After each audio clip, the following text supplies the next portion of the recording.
very blessed. Yes, yes. So much, I Father.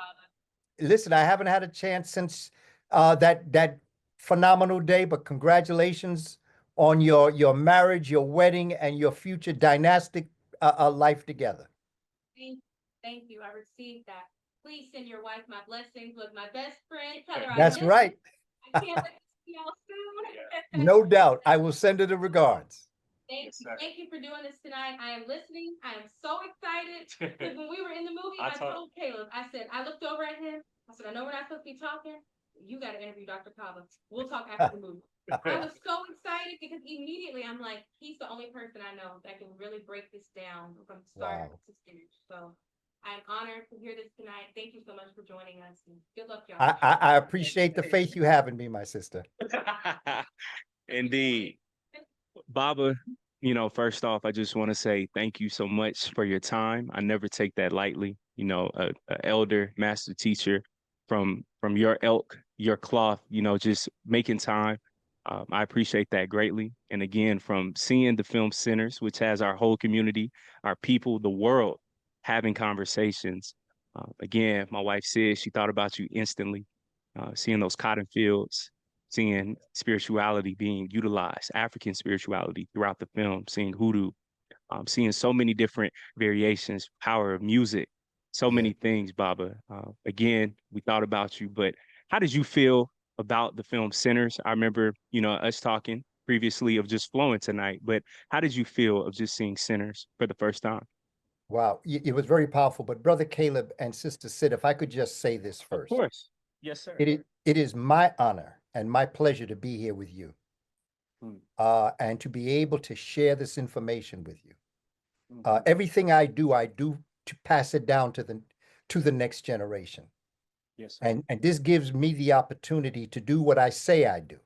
I go around telling people all about this, but you got to do it. You can't talk about it. You just got to do it, man. So for your generation, I just want you all to know it's going to be all right. We got work we got to do, but the work that we are doing now and the work that the movie Sinners did to Mhm. have this type of conversation is all part of what Bob Marley says, when he says that how long shall they kill our prophets while we stand aside and look?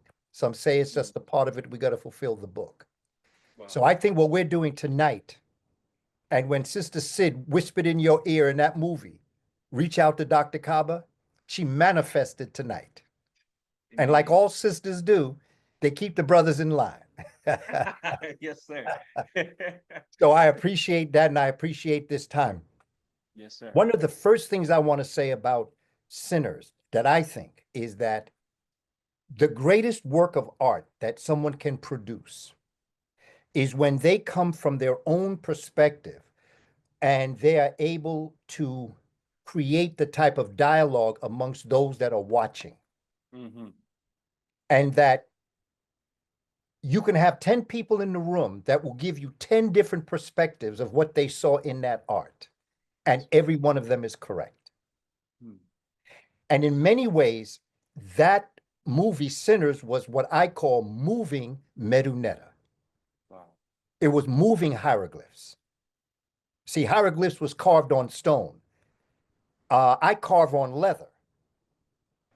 You capture a moment, and a picture speaks 1,000 words, but a symbol speaks 1,000 pictures. Mhm. And what Sinners was, when you step back and you don't necessarily go into the ins and outs and the exact things that were going on, when you just look at it, that is what you call a masterpiece in art. Because I've heard so many different explanations, so many different things that was said about that movie. Mhm. And the multi-dimensional way he did it exercised our brains, because that's really what he did. He was able to take a thought in his head and put it so we could watch it. And as we watched it, all those images was coming up in our head. It's the DNA of our ancestors that touched us in order to see that.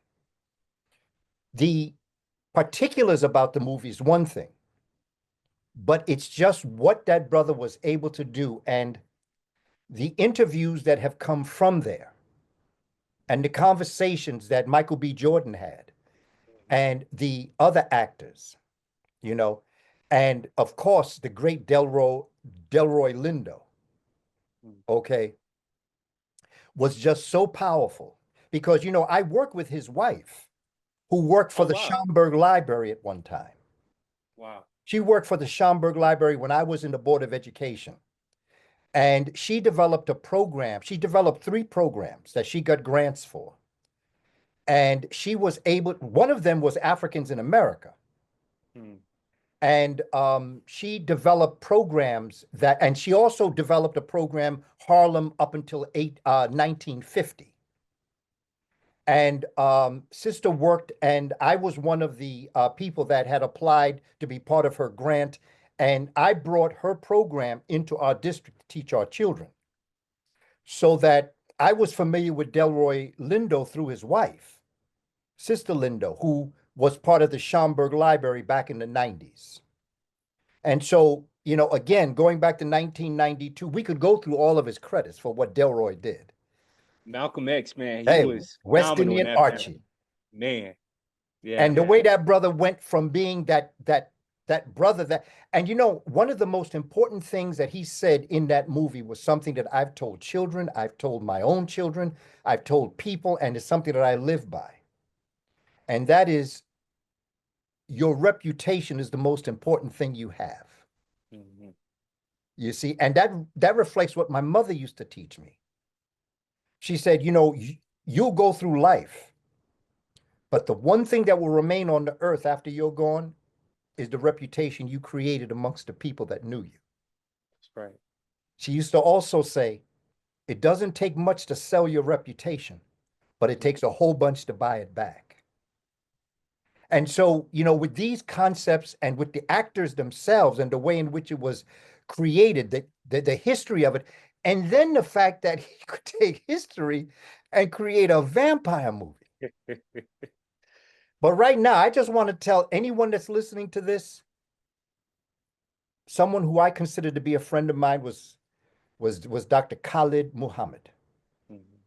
And Dr. Khalid Muhammad came out a number of years ago and he was speaking and he called the Western civilization parasites. And the thing about the parasites is the fact that parasites have no reason to live. Parasites are the undead. They really are undead. They don't have a life. The life they have is feeding on the hosts. A mosquito does not have a purpose to live. It feeds off of the host.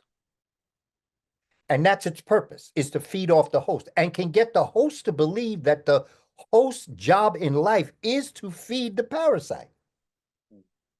And so that's what a vampire is. And so I did research on parasites, and I got a book by a scholar by the name of Carl Zimmer, Zimmer, and he had a book called Parasite Rex that spoke of the history of the parasite and where it is. In science, it's called a free radical. A free radical is the one thing that has no, that really doesn't have a twin. It doesn't have that other part of its existence. It is like Urugu, where Sister Dr. Marimba Ani talks about Urugu being the incomplete one. The Dogon of Mali talk about it, the incomplete one. And the incomplete one is always in search of its twin. See, now we're going back into Sinners with the twins. That's right. Yep. You see, not to mention, of course, that our brother, Ryan Coogler, is a Gemini, who is a twin. And so that when you look at the overlapping, see, I was sitting up in the movie house and I was putting things together because I've always enjoyed the concept of the vampire. I grew up watching Dracula. Okay, as a young man, I'm talking about the Bela Lugosi one. Okay. And then as time went on, I started watching other types of movies that developed the concept of the parasite, you know. And so like the hustler. A hustler has no purpose to live. The hustler hustles off of other people. It draws on other people. It's energy, it's life force. And I've known people, that are called energy vampires. Mm-hmm. People that feed on your energy. Okay. And even sometimes they will touch you. Okay. And in touching you, what they're doing is that they're trying to receive your energy. That's not all bad now, because there are people who need that. When you're having a day and you hug somebody, okay, you're hoping that that person's energy can through osmosis come to you. That's not a bad thing. But when other people do it for other means or other reasons, then you have a situation. And that is the cornerstone to the title Sinners. It's the parasites. It started with the Ku Klux Klan and it ended with the Ku Klux Klan. But in between that, you had a vampire story. And that vampire story was to feed. But another, like we can just talk randomly about certain things, then I'll stop. We can have a conversation. Yeah. Hey, you're good, Baba. One of the important things about a vampire that is the original Bram Stoker story of Dracula, Nosferatu, is the fact that they have to be invited into your house. That's right. Yeah. And you have to freely welcome them into your house. And the concept is the fact that Black folk invite wrong people into our existence. And when that happens, that is what gives permission of people to feed on you. And this is why, again, I go back to my mother. My mother was a philosopher queen. She used to always say, be careful who you let in your house. Because once you let them in, it is your obligation to treat them with respect. If you got a problem, don't let them in. And I think about that when it comes to the vampire. Because in our lives, we allow people in.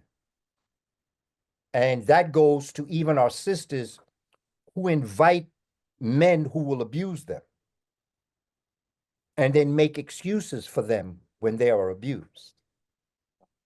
And when they fight back, because there are sisters that fight back, that, well, I didn't know you was like that. You came at me like, just like the vampire. Come at you all sweet and wonderful. We as men allow women into our lives. And this is what has decimated the Black, African, Moor, whatever we want to call it, male-female relationships. We have allowed people into our lives that should never have been there. And one of the scenes with the brother, with the woman who was Black but could pass, was that he had gotten her out of his life. And she was the one that turned him into a vampire. You see? Now, I know when you look back, when you look at the story, well, I should not have gone back. I should have, I had a premonition that this was going to be a problem. And then the other sister, hoodoo priestess, okay, that had that power, and it was just the multi-layeredness of the movie itself was just so powerful, brother. And I'm sure as we get through this conversation, there are so many other types of analogies that we can make, because Carl Zimmer in the beginning of his book says, I know that many of you will want to compare Parasite Rex to humanity, but I'm not writing this book for that. I just want you to know that this is what happens in life. You have free radicals, and free radicals is what causes cancer. Dr. Sebi tells us that, the greatest, we only have one disease. There's only one thing that is a disease, and that is mucus. Yep. Mucus that attaches itself to a living cell and doesn't allow the cell to breathe. And when that cell cannot, now think about the vampire. When that mucus, that thick, now there's a good mucus and there's a not good mucus. I'm talking about the not good mucus. It suffocates that living cell and kills it. But then that living cell, being pushed by the parasitic mucus, then attaches itself to another living cell. And then that suffocates that second cell, and then to the third cell, and then to the fourth cell, and pretty soon you have a tumor, and that's the cancer. And so the idea is to always be able to breathe, to always have the oxygen that goes through your system, keep your blood clear, keep your body clear, so that the mucus will be dissolved and will exit when you purge either liquid or solid. It'll purge through your body. And when you think about the vampire, what does the vampire want? What is the vampire after? The vampire is after blood. Now, the blood that the vampire wants isn't red, because blood in your body is blue. It turns red when it's exposed to oxygen. That's what makes blood red. But when you look at your veins, you see nothing but blue. That's what blue blood means. It means you're the original blue blood. Okay, you're the original life system that flows through your body. And then through that concept, you have the idea that this blood has something very important. It is your main transportation system of your body. It carries things throughout your body. It carries the oxygen that you need throughout all your body. It circulates throughout your body. That's why it's called the circulatory system. And then out of that circulatory system, it beats your heart. You see, the heart doesn't beat the blood. The blood beats the heart. You don't die when your heart stops. You die when your blood stops circulating. That stops your heart from beating. That's why you die. The other thing is that, and I learned this from a fifth grader when I was teaching fifth grade, middle school. And we were having a party. And this young lady was Jehovah's Witness. And she explained to me a little bit loud, where the other students could hear, that she could not attend the party, that she could I arrange for her to be excused to either go to another classroom that wasn't celebrating a birthday party, or to the main office or whatever. And I said, sure, we'll work it out. And I remember that some of the children were saying, what kind of religion is that you can't have a birthday party? I heard you couldn't have Christmas, you couldn't celebrate. And so the girl was quite eloquent in her conversation. She was brilliant. Then one student said, I even heard that your mama would let you die before she would give you a blood transfusion. And the little girl explained something. And she said, well, the reason why we don't do blood transfusions is because we believe that your soul is in your blood. And that if you go around getting a lot of blood transfusions, you got a lot of people's souls in you. So it would be better to die than to have other people's souls, because now you're no longer who you are. And pretty soon, if you have enough blood transfusion, you're not the original person that you used to be. So you're someone else's soul. That concept is Dracula, the vampire, is sucking people's souls because of the blood. And where does it go? It goes to although they've not necessarily spoken about it, they go to the neck. But why the neck? Because of the jugular. Jugular, yeah.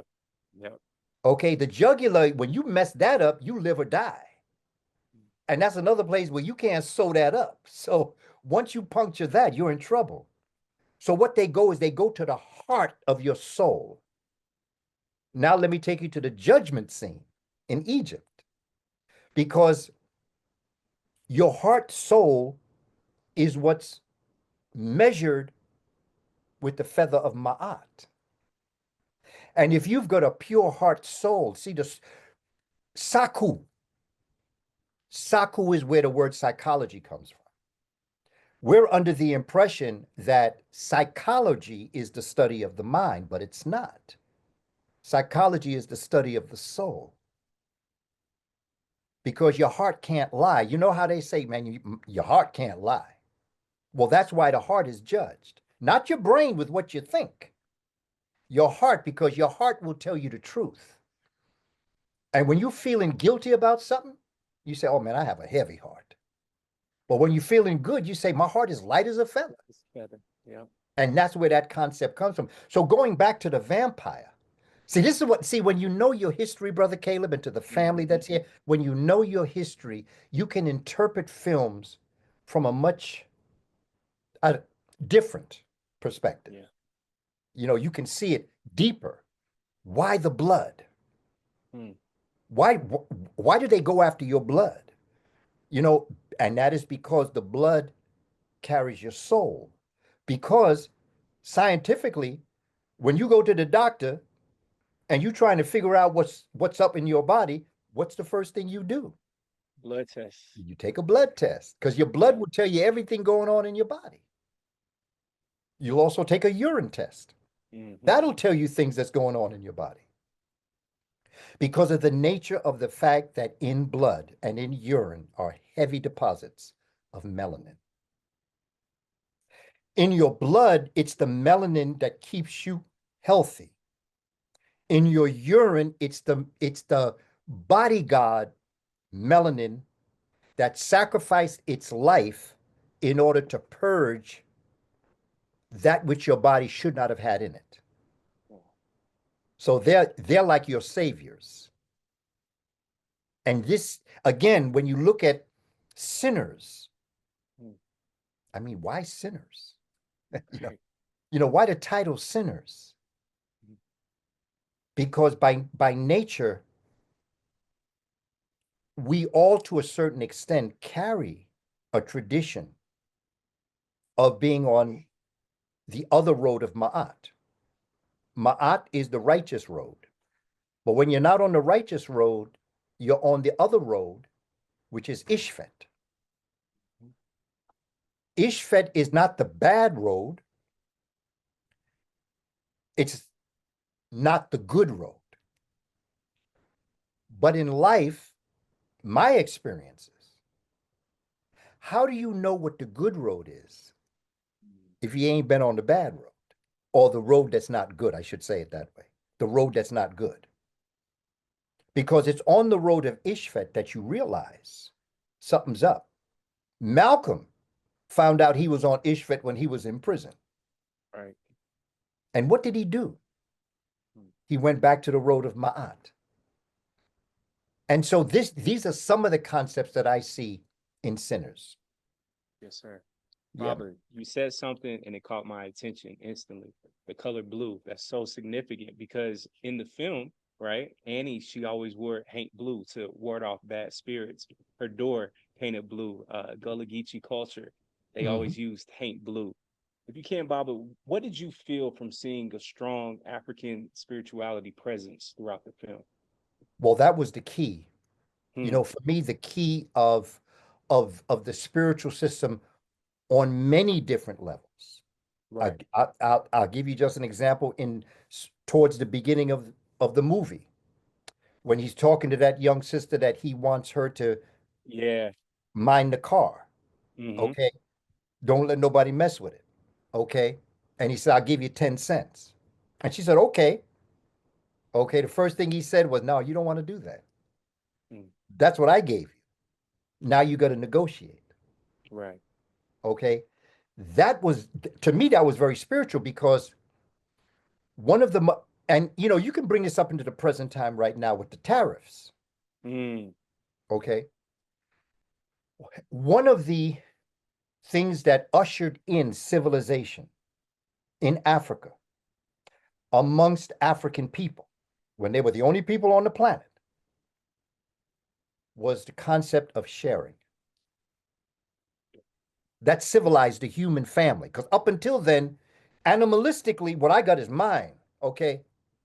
And I ain't going to share. This is mine. With the exception of mother, who always shares with her babies. Yeah. But the concept is This is mine. I'm not going to share it. But let's say you grow a certain fruit and I grow a certain fruit. I enjoy my fruit, you enjoy your fruit. And I'm watching you enjoy your fruit and you watching me enjoy my fruit. And then I say to you or you say to me, how about if you give me 3 of those apples and I'll give you 3 of my oranges? I mean, that may not be what it is, but I'm just paraphrasing it. Now you enjoy apples and oranges, and I enjoy apples and oranges. And that's a good trade. There were things I didn't have. And that's where you have supply demand. Yeah. I had a supply of a certain fruit. You had a supply of a certain fruit. The demand was, I want to taste your fruit and you want to taste my fruit. So sharing was the very first thing that happened. When we perfected that in Africa, the Twa Mbuti Khoisan people of Central Southern Africa, then we took that concept on the road, and that created trade. And that's why Warren Buffett said the other day, tariffs are like war, because now I ain't sharing with you no more. And when you get that type of mentality, you see, this is the cornerstone to our problem. We let people into our land that were vampires, bloodsuckers, who took your apples and my oranges, and then they killed us or they enslaved us. There was no trade. They took but didn't give. And that knocked off the spiritual concepts of what trade is. Trade was the first important activity that humans did that brought love between people. Because now I got feelings for you because I'm tasting a fruit that's good. And you're feeling different to me because you're tasting a fruit that's good, that you don't grow. Supply and demand. So the spiritual aspect of just that scene alone, of him saying to her, no, no, no, you want a little bit more. So now we're going to negotiate. That's trade. Okay. And in certain ways, that's what a tariff is. Not to mention that the word tariff comes from an African by the name of Tarif in 710 who went into Europe and started to charge a price if you wanted to go in. And that's Tarifa. That's where we get the name tariff from, because he was responsible to the African, Tariq, to come back and tell him it's time to go into Spain because you got them Visigoths and Vandals. They are about to strike us. So Africans did a preemptive strike in 711 and went into Spain, and that's the story of Los Moros, or the Moors, that we speak of today. So the spiritual aspect, going back to what you said, my brother Caleb, it's not always religion. It's not religion to me at all. Spirituality is the God to God relationships that we have with each other, the energy that we create with each other, the love that we have for each other through the love we have for ourselves. And so the spiritual dimensions then move into other areas like hoodoo, which is a way in which we formalize the celebration of African spirituality. And that hoodoo comes out of the concept because of the nature of voodoo or voodoo, which is the celebration of the spirit of the creator within us. And that's how we bring it out in our ceremonies and in our rituals. And so when Sister was doing those ceremonies, then the idea, remember at the end of the movie, when he's been shot and he's shot up all the Ku Klux Klan and he's laying there Yeah, and he's smoking, she appears to him with the baby. that's right. And she said, you can't touch him unless you stop smoking. But the smoking was the life that he led before So what she was saying, in order for you to be a good father to my beautiful child, you got to stop being who you are and you got to come right. And that again is that spiritual aspect of what she was saying. Smokestack, which is interesting because smoke is the idea of all the things that smoke travels. A stack is what keeps the smoke under control. That's why it's a smokestack. They're related to each other. The stack exists because of the smoke, and the smoke needs the stack to keep it under control. There's a gospel song that says, "Keep your lamp lit but trimmed." And so that idea of smokestack as twins, you have one that's always out there doing all sorts of things, and you have the one that's disciplined. Yeah. They're both the same as twins, but the smokestack, when they're together, is what keeps everything in place.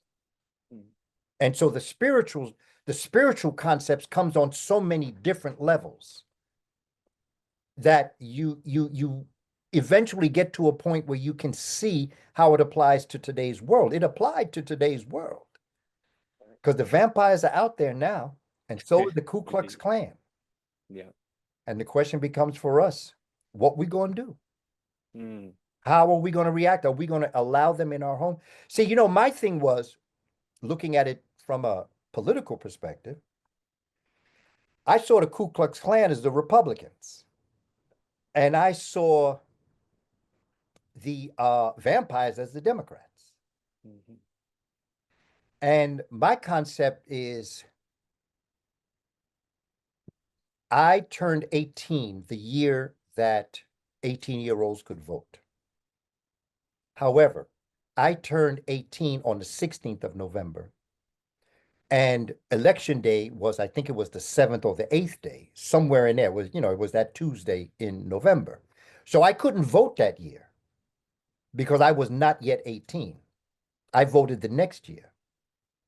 And I've been a Democrat all of my life. It's not to say I didn't vote for Republicans, but I was a registered Democrat. The first thing I did in November on my birthday was I went to get my real ID card, and I became an independent. Now that's in many ways also very symbolic. I'm independent. I don't answer to nobody. I don't trust nobody. And if you want my vote, then you're going to give me what I want. And I say, I want reparations.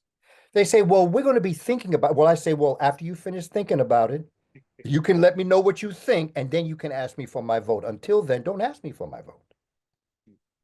Because I'll write somebody's name in. Because we're at a point now where the Democrats, as Malcolm said, are weak, sly foxes. And the Republicans are crazy brute wolves. But they both belong to the dog family. Neither one of them ever made. And the other thing that's so interesting, we spoke about it, is the fact that for the most part, Black folk have always been Republicans. Yeah.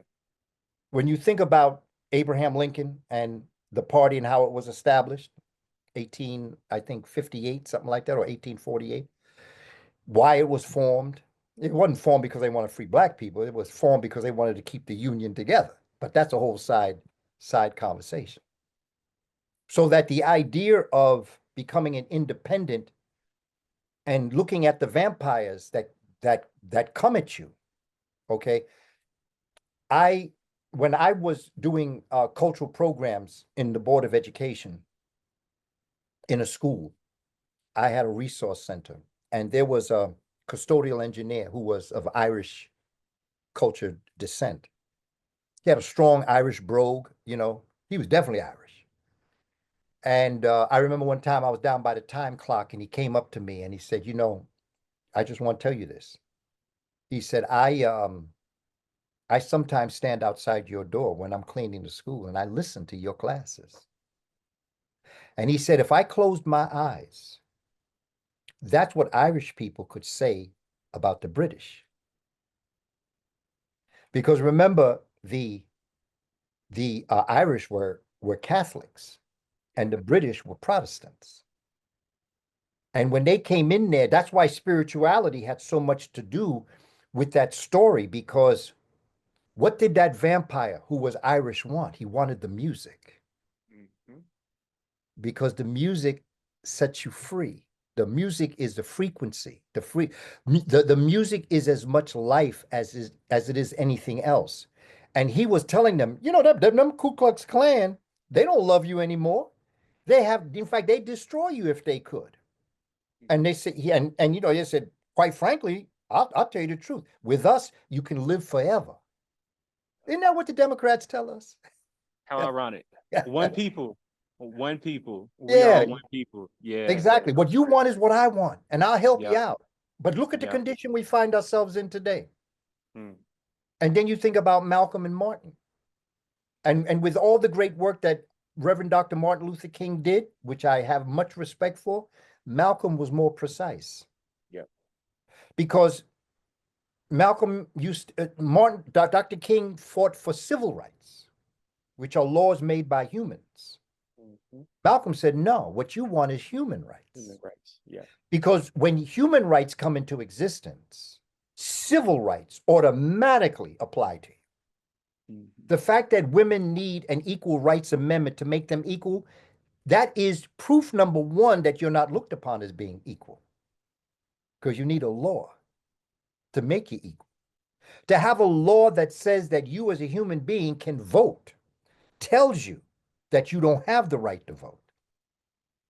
Anytime you have a law that gives you a right, it means that that law can be taken back as easily as it was given. Isn't that what we're experiencing now? Indeed. You see? So Malcolm, when he was talking about human rights, he was saying, if we do human rights, that's it. Same thing with the civil rights movement, with all of our brothers and sisters around the world that have come to America to benefit from what foundational Black Americans have done. With everything that we've done, with due respect to them all.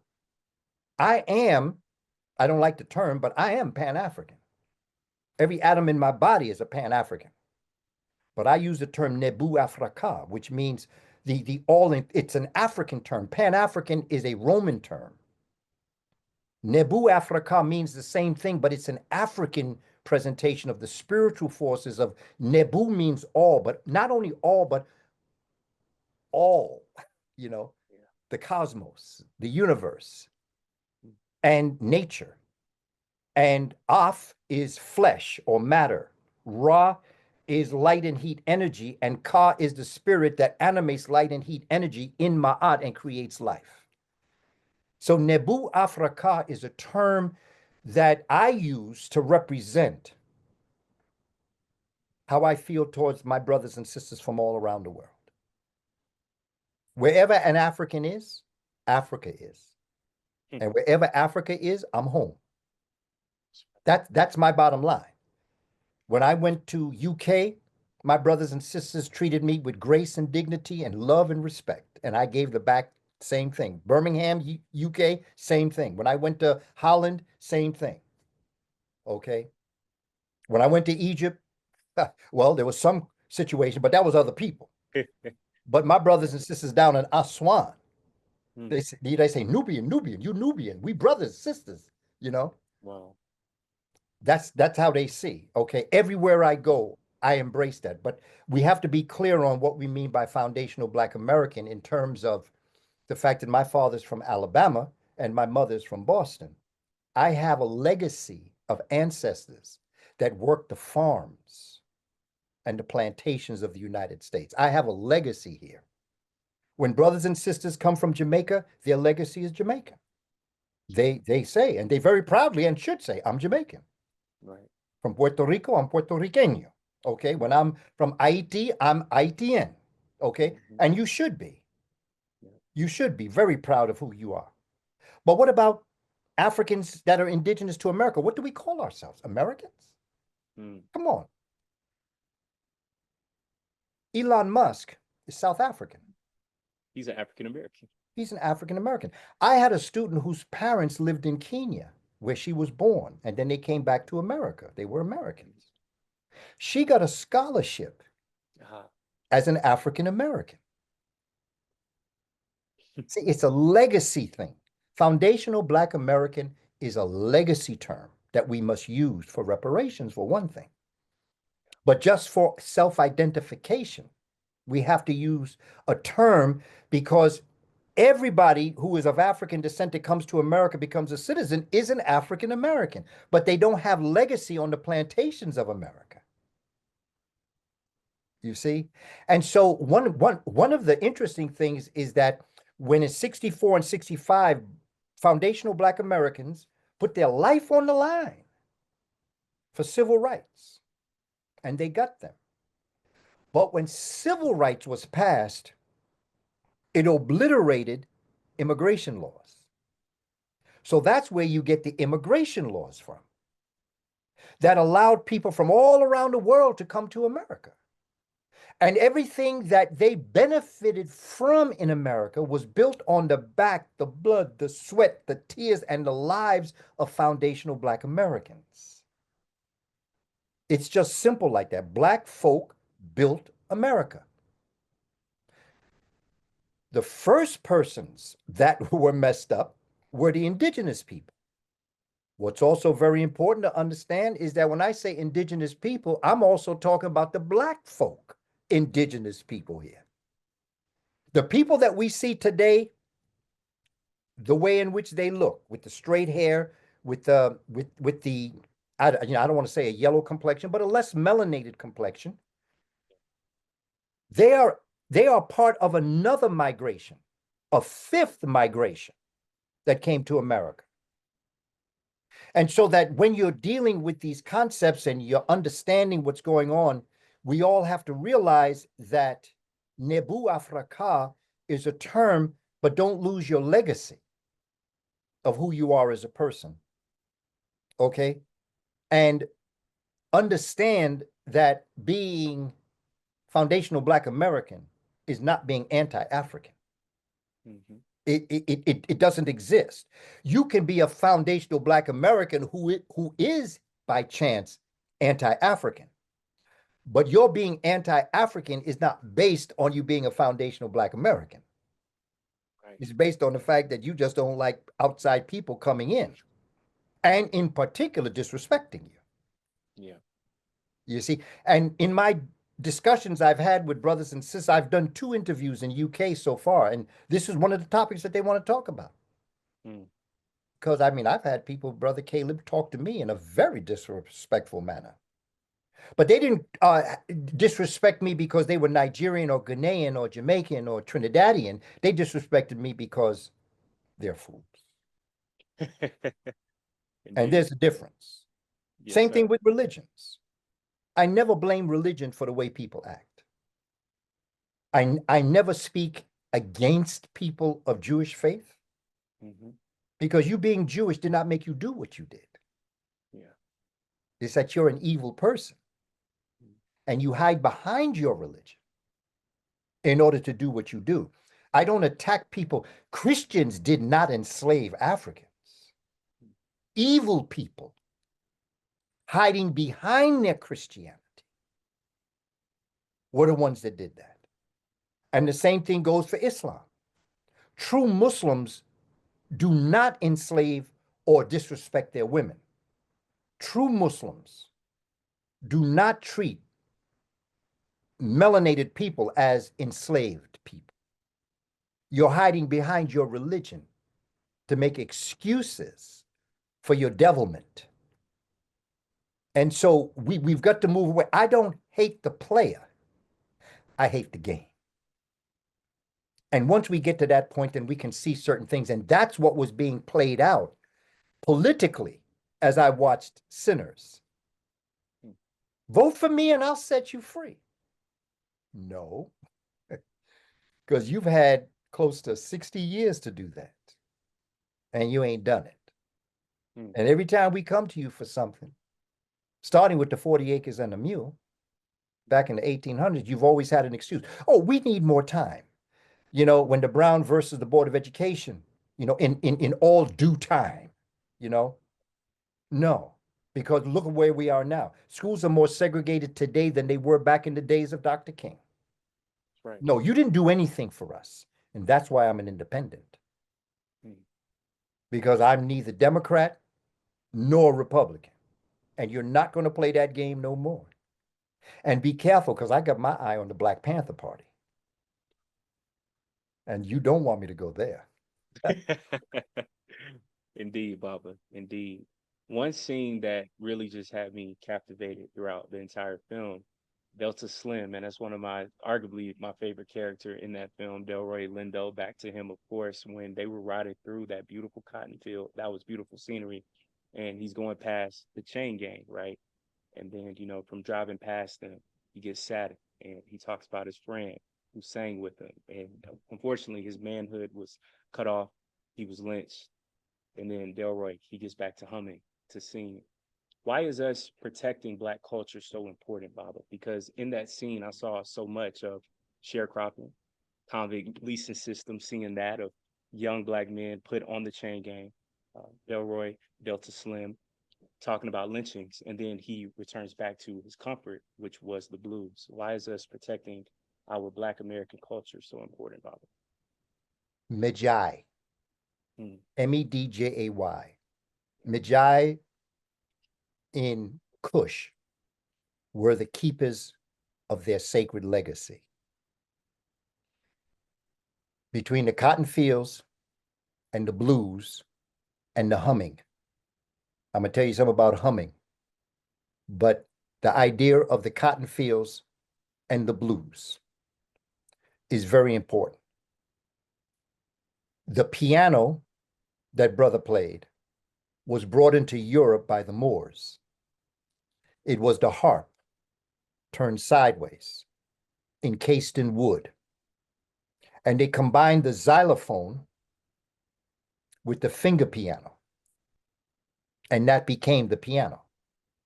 They encased it in wood. That is why when you look at a piano, most pianos, they are shaped like a harp. And when you look, when you lift up the top and you look inside, that is a harp. Except instead of strumming it with your fingers, you hit it keys that then hit the chords. Okay. When you turn that sideways, the piano is related to the guitar through the chords. When you think of the chordophone, which is any stringed instrument, the bass, the cello, whatever, you then think in terms of the Moors again. And in particular, someone like Ziryab, who brought the lute, L''OUD in Afrabic. I call it Afrabic because to be an Arab, you must be African. That's what makes you what you are. You are a Semite. You're mixed Semi. The chordophone that Ziryab perfected was they had 4 strings. And each one of the 4 strings represented a liquid system in your body. Your blood, your phlegm, your mucus, and your hormones. When you were ill, the doctor was a chordophonist. And what they would do is that if you had blood clots, they would play it so that the string that was the blood took the lead and it would open up for your blood to circulate better. If you were stuffed up with mucus, they would play it over your body so that the mucus would be released. If you were filled with phlegm, okay, or if it was your hormones that you needed to be released through your glands. Well, what Ziryab did was he added a 5th string. And this is like in the 800s. In 822 was when he came out of Asia and came over to Spain. Ziryab, Ziryab. He added a 5th string, and that was for plasma. And plasma is your spiritual liquid. It's your claustrum, Claustrum, claustrum, which is the Christic oils.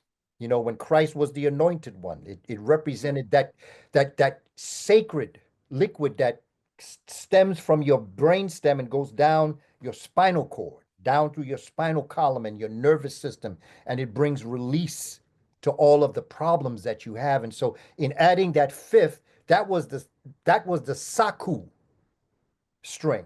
That is what solved your spiritual problem, the energy problems, your depressions or your sadness, the challenges that you had in life.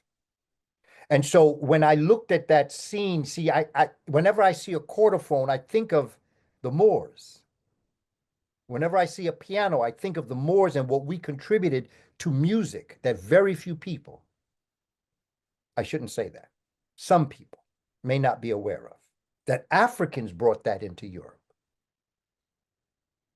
They were the ones that taught the Europeans what's called Bach's music, okay?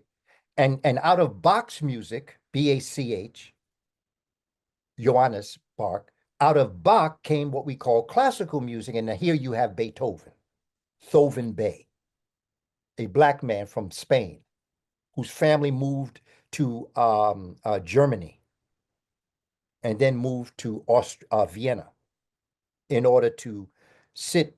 They wanted Ludwig to sit under the tutelage of Amadeus Mozart. And so when I saw that scene, see, this is what I'm thinking about. But what I'm thinking about is as we travel through time and space, we're also traveling through history and geography. Because when they're riding in the car, that's geography, that's space. You're moving. When you're thinking about the time with the cotton fields, you're thinking about time. So you're dealing with the time-space continuum. And then when you deal with humming, the letter M is the only letter we use or sound where our mouth must be closed totally. M, mm, mm. Your lips must be closed. All the other letters, your mouth is open. A, B, C, D, E, Z, K, L, M, okay? You have a section in right behind your olfactory bulb is where you smell. And this, our ancestors were aware of. And when you feel a tickling in your head. There's a tickling. And when I do exercises in this, I always tell people, I want you to locate where that tickling is happening in your head. The area that's being tickled, our ancestors had a name for it, Shittite Fint, but what it represented was the sacred sanctuary. And it's in that sacred sanctuary that you have a actual physicalness that exists in this water, in this liquid, right behind your olfactory bulb. And what's happening is that that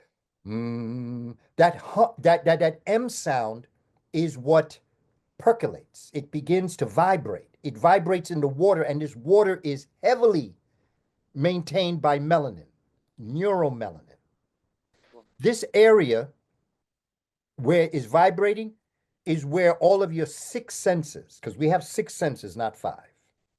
Thinking is a sense. And the organ that you use to think is your brain. You have eyes, so you have sight. You have sound, your ears. You have taste, tongue. You have feel, skin, okay? And you have smell, which is your nose. But in all of those senses that are physical, your brain, your eyes, your ears, your nose, your tongue, your skin, each one of those senses has a spiritual sense. You have a third eye. You have a third nostril. Have you ever smelled something that wasn't in the room? Yes, sir. Okay, you have two tongues. Have you ever tasted something that wasn't in your mouth? Okay. Your skin. There are sometimes you say, oh, my hairs are standing up on end. That's a spiritual skin. You have two skins. Okay. And so all of your senses, your eyes, third eye, your nose, third nostril, your ears, you have a third ear. When grandma say, you hear what I'm saying? She wasn't talking about with your physical ears. She Yes, was sir. talking to your spiritual ear. When mama say, you see what I'm talking about? She wasn't talking about your two physical eyes. And so we have six senses.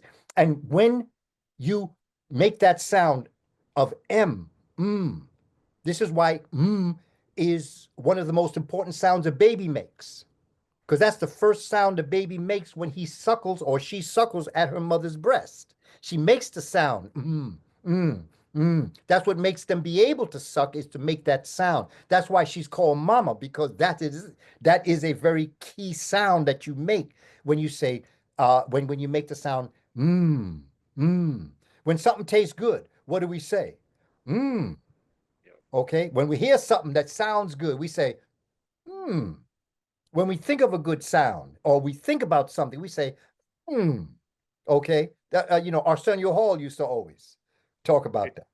So that sound M is a replication of all of your senses at its highest level, and the highest level is your spiritual sense. So when grandma had a problem in the family, she would get in a rocking chair and she'd start to rock. What would she start to do? She'd start to Start hum, humming. That's right. hum. That's right. Okay. Because in doing so, she's bringing herself down to that level of consciousness so that she can handle what's going on in her life. So humming is a spiritual. The other thing is that they took from African people something known as the Gregorian chant. And I encourage people to Google Gregorian chant, and you'll hear different sounds. And as a choir boy, because I grew up Roman Catholic, I was a choir boy, we used to sing Gregorian chant. And what Gregorian chant is, it's unlike singing songs, it's the connection of sounds that your body makes. Where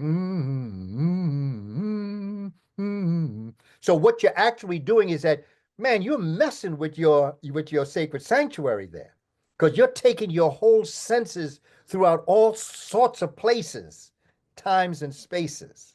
So you see, brother, when you know your history, when you asked me what I felt when we were going through that cotton field and he was humming the music was there and he was telling the story of good friends that he had, the brother was really meditating in Hmm. time and space.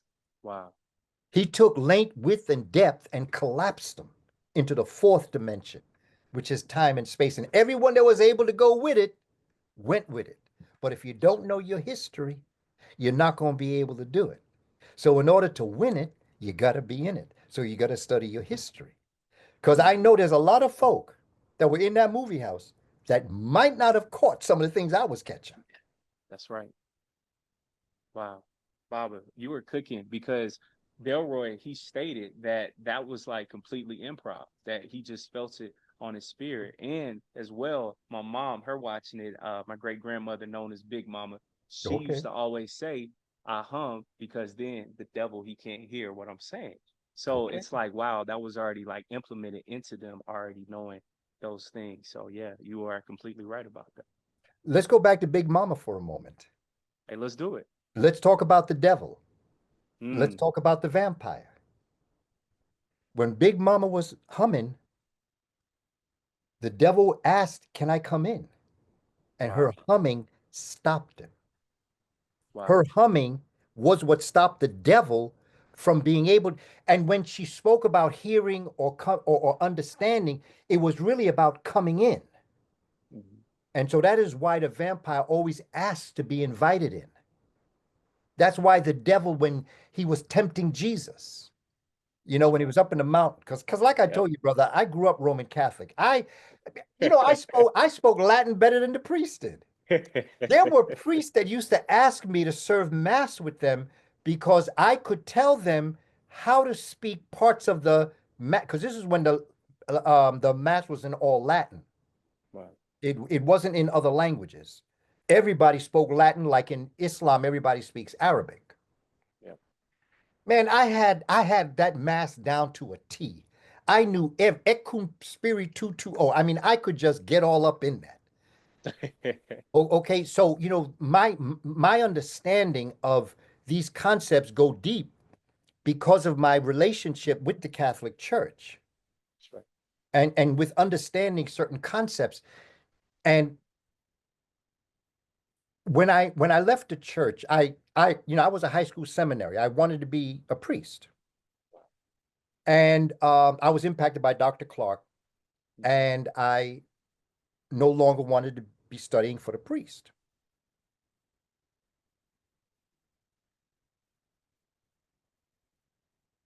I often, well, my supervising priest said to me, Booker, that was my name, Booker, I think the church has lost you.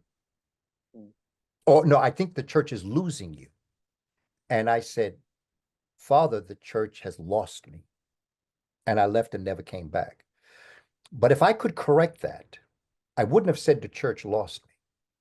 I would have said, I've gone into a part of the church that you're not in now. I didn't leave the church. I am more spiritual today than I've ever been. But now that I understand that we are temples, I've now entered into the Shittite infant. I've now entered into the sacred sanctuary. So now I know a spiritual system that goes deeper than the church exists today, or the mosque, or the temple. I'm deeper in my spirituality today than I've ever been in my life. But I don't see it as a religion. It is spirituality before religions. So now I see it as an energy that brings the cosmos together, that creates a Nebu Africa. And understanding that this earth there's room for everybody on the earth. And the moment we are not bit by the vampire, see, you might have avoided the vampire the whole movie, but if he got you the last 10 seconds, you now are a vampire. You are now the undead, and you are going to act like the vampire. And I think that some of us have been infected by the vampire. Yeah. And we are acting like the undead. We are now parasitic in nature, not realizing that, as I've told people in my discussions, that have a lot more material things than me. Mm-hmm. They have a lot more money, houses. I mean, they got what would be considered a good life. But I say to them, with everything that you have, and with everything that I have, if you and I died on the same day, what are you bringing with you that I'm not bringing with me? You ain't bringing your houses. You ain't bringing them sneakers, them chains. You ain't bringing none of that. I'm not saying that finances don't have a place. They do. But the idea is that when you're willing to sell your soul for that, and you realize that there are children that are going to bed hungry, going to bed without, and you have more than you need, and you're not sharing. The first thing that we did that brought us into the next world was the idea of sharing. All that money you've accumulated, you ain't bringing out one dime with you. So what happens now when you deal with spirituality, when you're dealing with these concepts? And sinners is the idea of where we are as a people, because the real question becomes, who are the sinners? Mm-hmm. And as important, what is a sinner? And even more important, what is a sin?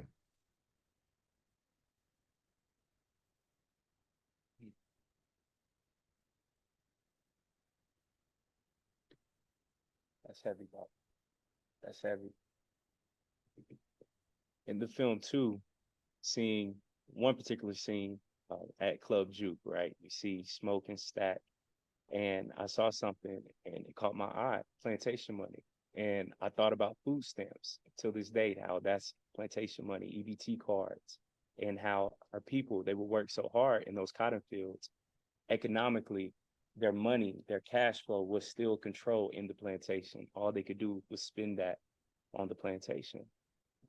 Seeing that, Baba, economically, how deprived were our people during this time, and those remnants still showing right now in this day. I see that two ways. Mm-hmm. We were materially deprived, Right. but spiritually enriched. Indeed.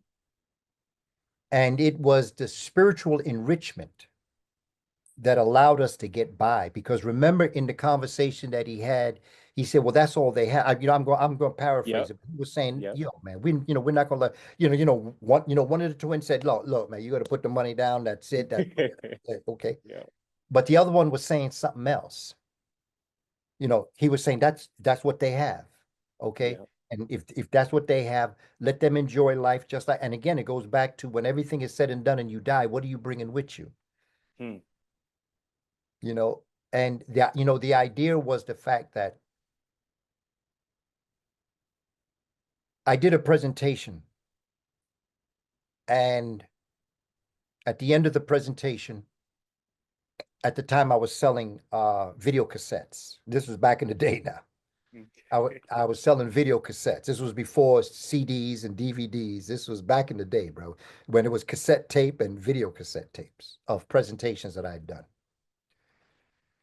And elder sister, what came up was going to purchase.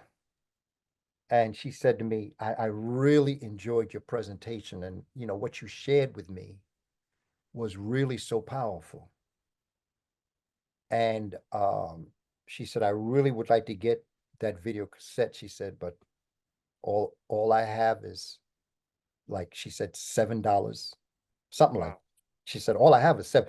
The video cassettes were 15. Hmm. And she said, all I have is 7. And I said, give me 4. And she said, well, I can give you 7. I said, no, I would never take your last money. I would rather take 4, you keep 3. I say, because it's really about the knowledge and the wisdom. And you being an elder and wanting the knowledge, that's more important to me than $15. Hmm. And so that was good. What happened is 2 people behind her that were standing, 2 people, another person was there, another person was there, and then there was a sister there. And she came and she gave me $50. And she said, this is not to make up for what you did for that elder sister. This is to tell you how much I appreciate what you did. That is that part of the story there. For me, that's what I thought of. Because there are many times that our people don't have the financial. And when I'm going someplace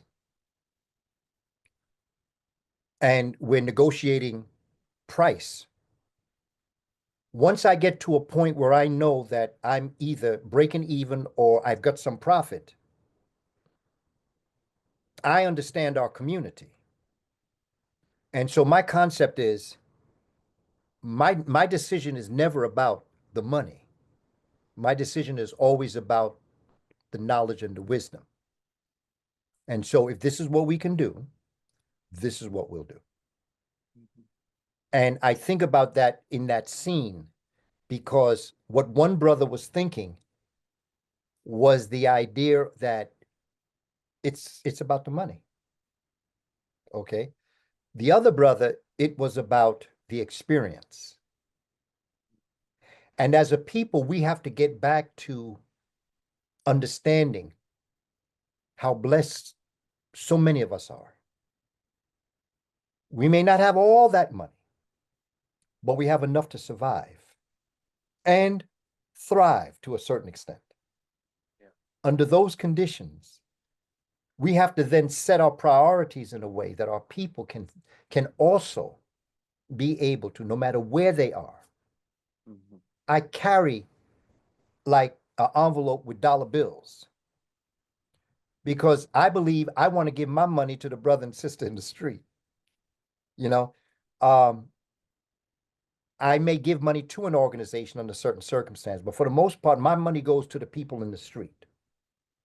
Right. Now, I know there's a lot of things that they're going to do with that money. Yeah. I understand. Okay. But it is the thought that's most important. And that scene told me that that brother understood. Just that's what they have. This has been their struggle. This has been their life. This is who we are. That's as good as anything else. So one was deprived, but one was enriched. And the brother that saw the ability to let them in, to enjoy whatever it was with whatever they had, he was enriched. And the one that was money only, he was deprived. Because what he wanted was what he felt he was deprived of. What the other brother was enriched by the spirit that the person even came out being willing to do what they did. Yeah. Wow. It's a beautiful breakdown, Baba. One of, I would probably say, arguably everybody's favorite scene was Sammy playing on that beautiful guitar. And I thought about you, Baba, because you have always taught us that we are never alone. We have so many ancestors behind us. And seeing how it showed both the past, the present, and the future. How did you feel just from seeing that film? We see Bootsy Collins, some type of look-alike with Parliament, things like that as well. And then we see hip hop. We see our ancient African griots. We see voodoo in there. We see so many different things happening simultaneously. How did you feel from just seeing that film? What I felt was important about that was in figurative language. Again, this is Medu Neter. Right. I see this as what the Greeks call hieroglyphics. Mm-hmm. Moving hieroglyphics, moving Medu Neter. Wow. I think of in figurative language, Dr. Asa Hilliard, great scholar, great historian, right down there in Atlanta. Yes, sir. He once said in a presentation that figurative language is ubiquitous to African thought. I had to look that word up, Brother Caleb. Ubiquitous. I said, Dr. Hilliard, can you spell that for me, please? UBI QUITOUS, ubiquitous. That's right. I looked that word up. It means it's all up in it. Yeah. It's like asking the question, what part of butter isn't milk? It means that it's all up in there. We are figurative. Hip hop is figurative. When you're dealing with improvisation in jazz or in music or in blues or in rock and roll, that's all in it. It's the same spirit. See, that to me was the key, was that no matter if it was the music of the past, because remember, you're dealing with 1932. You're looking at it in 2025, but you have got to go back in a flashback to be able to sit as if that's the present. In that moment, yeah. And see what's happening. Yeah. Because in 1932, Ryan Coogler was taking us to the past. And then he was propelling us into the future. When that happened, I think of the children that I've taught culture, African culture, dignity, pride, integrity. They say to me, well, Brother Booker T or Brother Kaba, when I had them at the end of my career, why do I need to go in the past? Why do I need to know this? Why is it important? And I always use the story of the slingshot. You have a sling, and you put something in the sling itself, and you pull it back. I asked the children, well, what's the purpose of the slingshot? And they say, well, you're going to let it go, and it's going to propel. I said, am I bringing you back here to keep you back here? They said, no. I said, well, what's the purpose? The purpose is to go further. I say, if I pull it back this far and I let it go, what happens if I pull it back this far? How about here? How about here? And each time they say, well, whatever's in there is going to go further. And I say, well, now I want to take your mind and I want to put you in a slingshot. I want to put your mind in a slingshot. If I pull you back here, 1492, and I let you go, you're going to go a certain way. If I pull you back to 1965, you're going to go a certain way. But if I pull you back to ancient Africa, to your ancestors, and I pull you back this far, how far in the future will I fling your mind? Brother Caleb, you should see their faces. And you know, not only that, but I took my grandson, I used to take my grandson every Friday. We used to hang out. Shari, my wife, his grandmother, myself, we used to hang out every Friday. And we used to go to Toys R Us or one of the stores, and I would give him a little something because he was doing so well in school. Caress, I call him. And one time, like he liked the Nerfs, and I found a slingshot Nerf. So I used the Nerf slingshot to explain the story to the children because oh, that's a Nerf. Oh, can I use it? I said, wait a minute, I didn't bring it in here to be shooting. I brought it here to tell you a story since you asked me. Yes, sir. And so the concept is that scene was like a slingshot that Ryan Coogler held up to us in 1932. And the further he brought us back, you see where the sling is, where the stick is in the present. So the more you pull it back, the further in the future you go. So when they had all those dances and the African traditions and all of the other things in it, you're pulling it back. And the further back you go beyond the cotton fields, when we were home by ourselves, with ourselves, and then you propel it, it becomes hip hop. It becomes what's going to come after hip hop. And so that scene in and of itself, almost in the middle of the movie, before, that's what drew the vampires to them was the music. How about And the that? music was the frequency. The vibration is what brought them there. But the frequency was what they wanted, and that's why they wanted the music. Because the music is a cosmic expression of supreme love. And just like they used the cordophone to heal the body, they have a saying that says that music heals the savage beast. Wow. How about when you're having a rough day and your favorite song come on? When you're listening to the music is more than entertainment. And Africans did not do music for entertainment. They enjoyed it, but it wasn't for entertainment. It was life. It was vibration.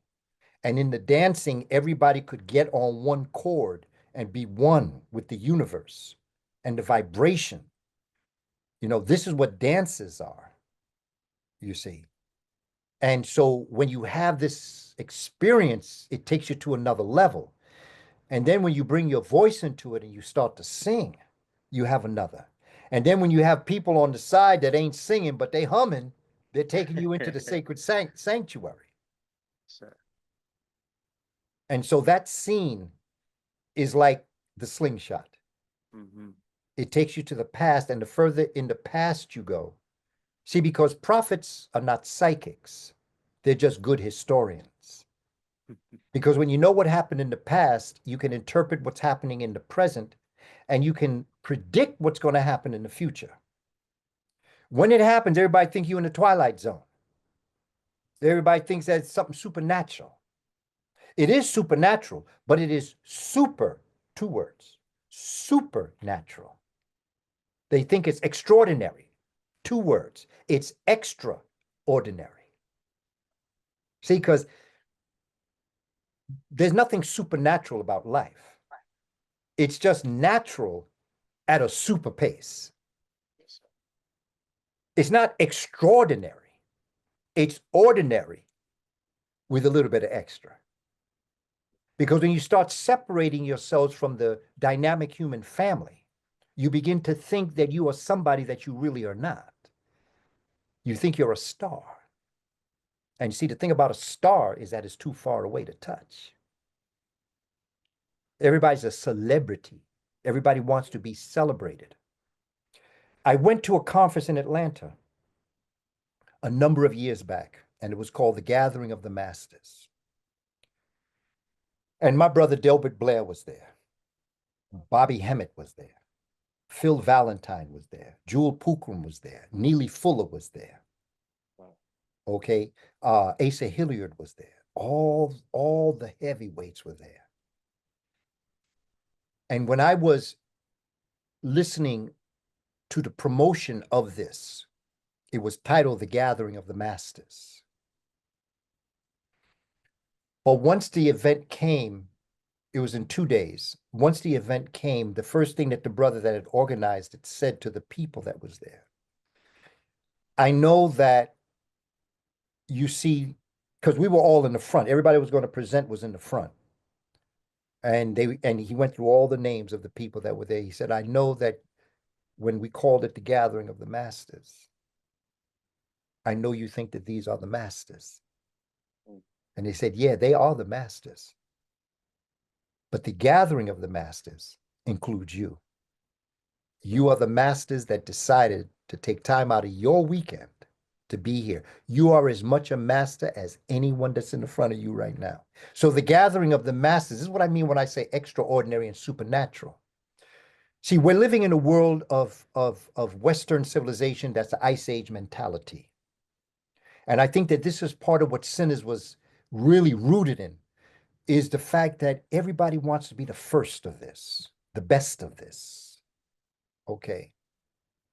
And the fact of it is that even if you're good at what you do, you're not the best. You're the best of who you are. But somebody else doing the same thing could be just as best as you. You're the best as it relates to you. So it comes back to the fact that I don't compete with other people. I'm very comfortable with who I am. I compete with myself. I pray every day that I am a better person that woke up than the person that went to sleep. And that when I go to sleep, I pray that the person that wakes up and has his day will be better than the person that went to sleep. So my competition is not to be better than someone else. My competition is to be a better person for me. And then in cooperating with somebody else, I know, Brother Caleb, that whatever I may do for you, whatever you may do for me, I know my support of you makes me better. Your support of me makes you better. So therefore, it's in my best interest to do as much for you, Sister Sid, my wife Sherry, my son, my daughters, all. It is in my best interest to do the best I can for the people I come in contact with, because it'll make me a better person as to being the first or the only. That's what all these award shows are about. You see, because in my mind, when I look at award shows, it's kind of hard to understand how anybody could think that they are the best of the other four. But see, this is cancel culture. This is what cancel culture is in the Western world. In order for somebody to feel good, four other people got to feel bad. And then they got the nerve to thank God for allowing them to win. Because what does that say? How does God feel about the other four? Wow. Are you telling me that God don't like those other four, but God love you and that's why you won? That thought troubles me, Brother Caleb. Wow. Sinners. Sinners. But who are sinners? But more importantly, what is the sin? Because what could be a sin could be a blessing. There are things that happen in my life, Brother Caleb, that I thought it was the worst thing that could have happened. I thought it was a curse on me. At times I wondered, what did I do to get this? But now that I am where I am, looking at that event, it was a blessing. And everything that has happened in my life, and this is what I tell people, everything that has happened in my life, everything that happens in your life, no matter what it is, have no regrets. Because whatever it was that happened was what brought you to be here today. What did you learn? Winners never lose. They either win or they learn how to win next time. You don't lose when you don't get what you want. You lose when you don't try. That's why I used to always tell my students, you don't lose. You know, if I ask a question and you don't get the right answer, you're not wrong. Because that's why I always say, you're on the right track. Because the reason why you're on the right track is because you tried. I don't hold you accountable for knowing everything. But if you tried, I respect that.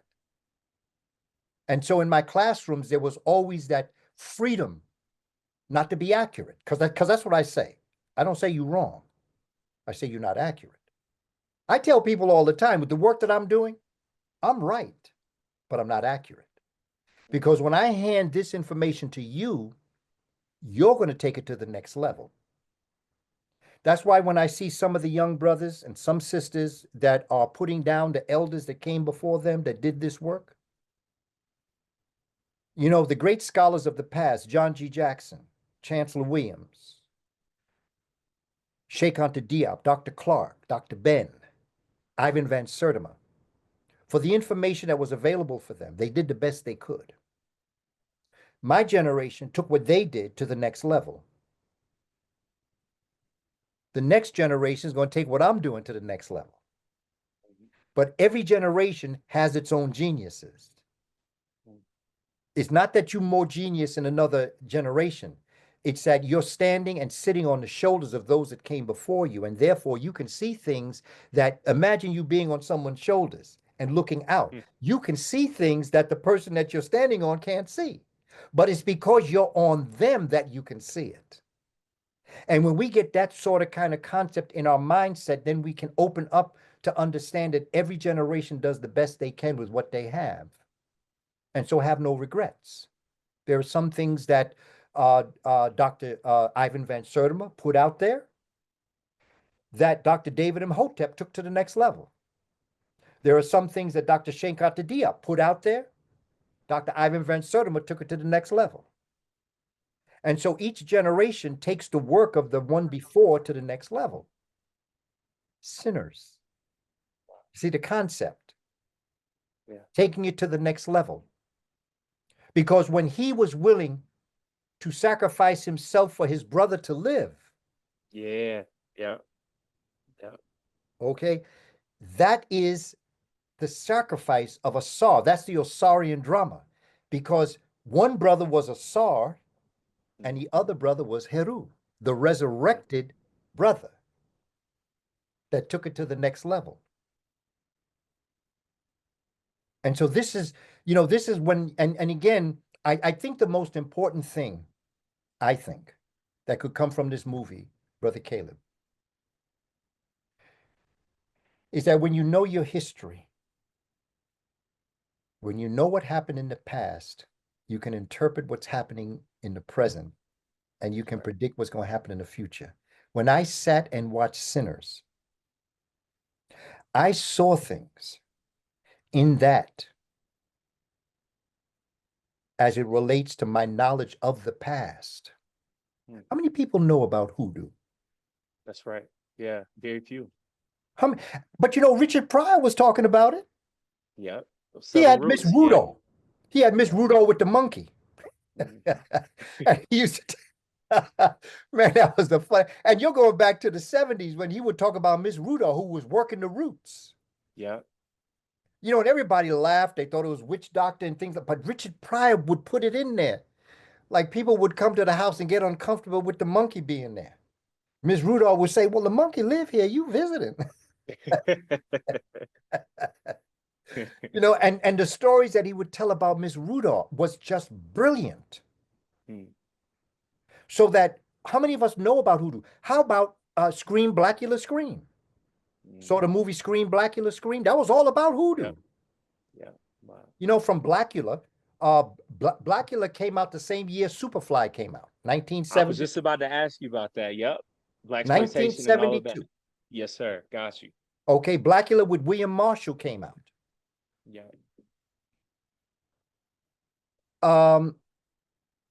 I started teaching high school in Gary, Indiana.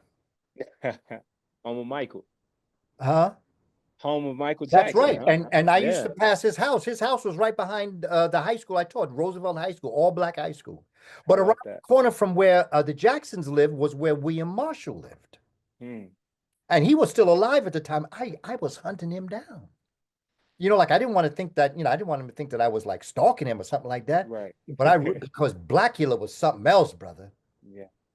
You know, this is 1977. I'm in Gary, Indiana. I had students whose older brothers and sisters were friends with the Jacksons. Wow. I mean, they told me stories about the Jacksons as a family. In fact, I have I have a documentary out on Gary, Indiana, where I'm outside the house with the Jacksons and I'm outside William Marshall and I'm telling the story about, man, I was hoping that he wouldn't think I was, but I admired him because of the way that he played Othello.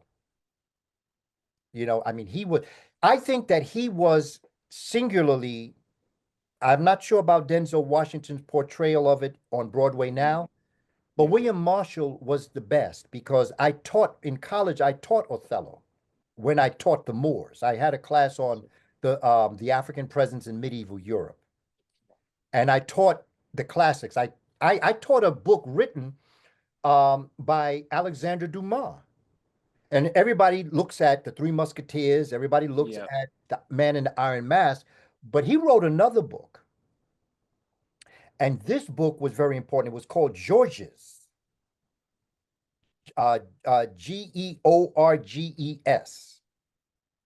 I didn't do Three Musketeers. I didn't do Man in the Iron Mask or any of those others that everybody know. I did Georges because Georges was in honor of the brother that was the fencer. They came out with a movie about the brother.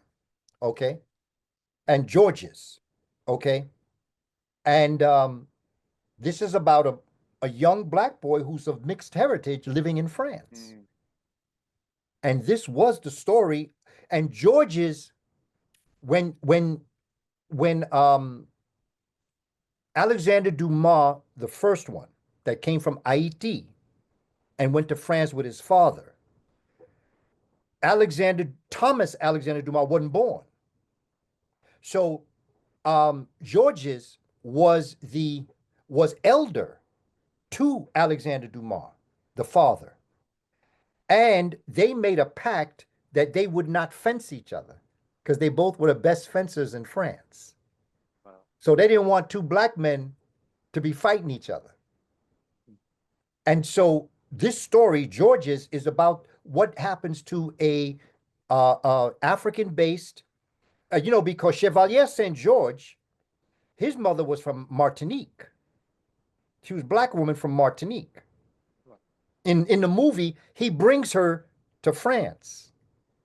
If you saw the movie, he brought his mother. I did watch the movie. Yes, excellent film. Okay, his mother, he brought her at the end when he was trying to get back into the black world. That's right. Yep. Okay, but because until then he was the fencer, he was the violinist, he was a number of different things. So I taught Georges as a book to expose that story to the students. Mm-hmm. But Othello was not just about a black general with a young Desdemona. It was a story of ageism. It was not just that he was black and she was Italian, Venetian. It's that he was pretty elderly when they got married. Desdemona was a child of a politician in the Senate in Venice. And Othello was a celebrated general.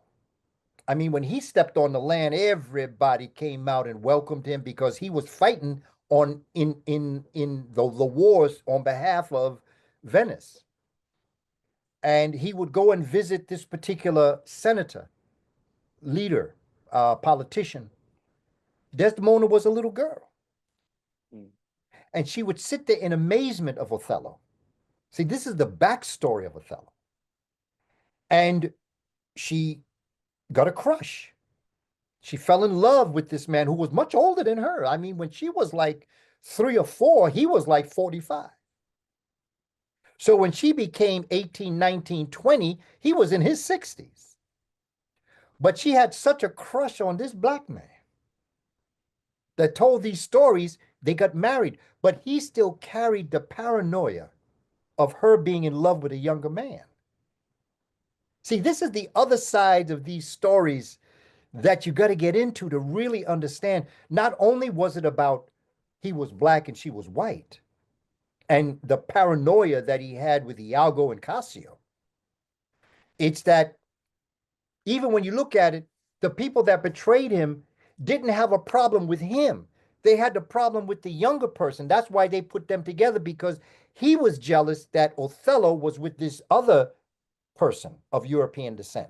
So in order to get them out the way, he made Othello angry, not realizing that the real anger would then be put on himself, which would make him kill Desdemona.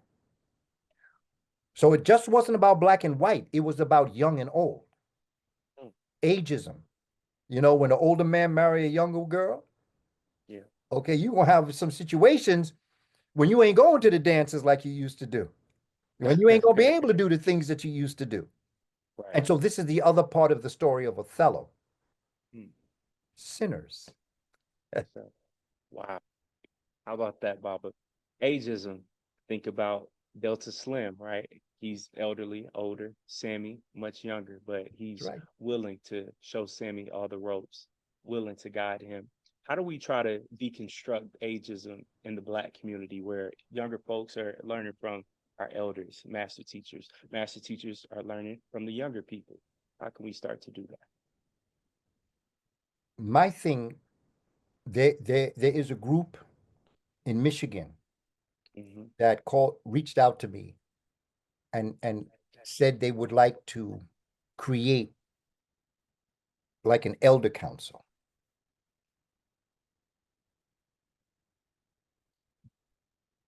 But I think what's important is that the elders know better because of their experiences. But every old person ain't an elder. Indeed, yes. And there's only one thing worse than a young fool, and that's an old fool. I believe for me, as I have interacted with you, been there, enjoyed our fellowship, when you spoke to me of how much you appreciated in the beginning of this conversation, when you spoke about the honor, and I came back to you and said, it is mutually my honor to be here with you. They say it takes a village to raise a child. That's half the story. Because it takes a child to raise a village. It is up to us as elders to be there for our younger brothers and sisters when they request support. I believe that my generation, caught up in what they were caught up in, because I know what they were caught up in, because I was caught up in it too. But I saw that my contribution would be in education, working with the children all my life. We're coming up on 48 years now. Wow. Okay, from 1977 to 2025. Okay. Hey, that's a full lifetime, Baba. Oh, yes. I've taught every grade. I've taught every subject. Taught college. Yeah. I taught in prison. I taught in penitentiaries. I taught in community center, martial arts centers.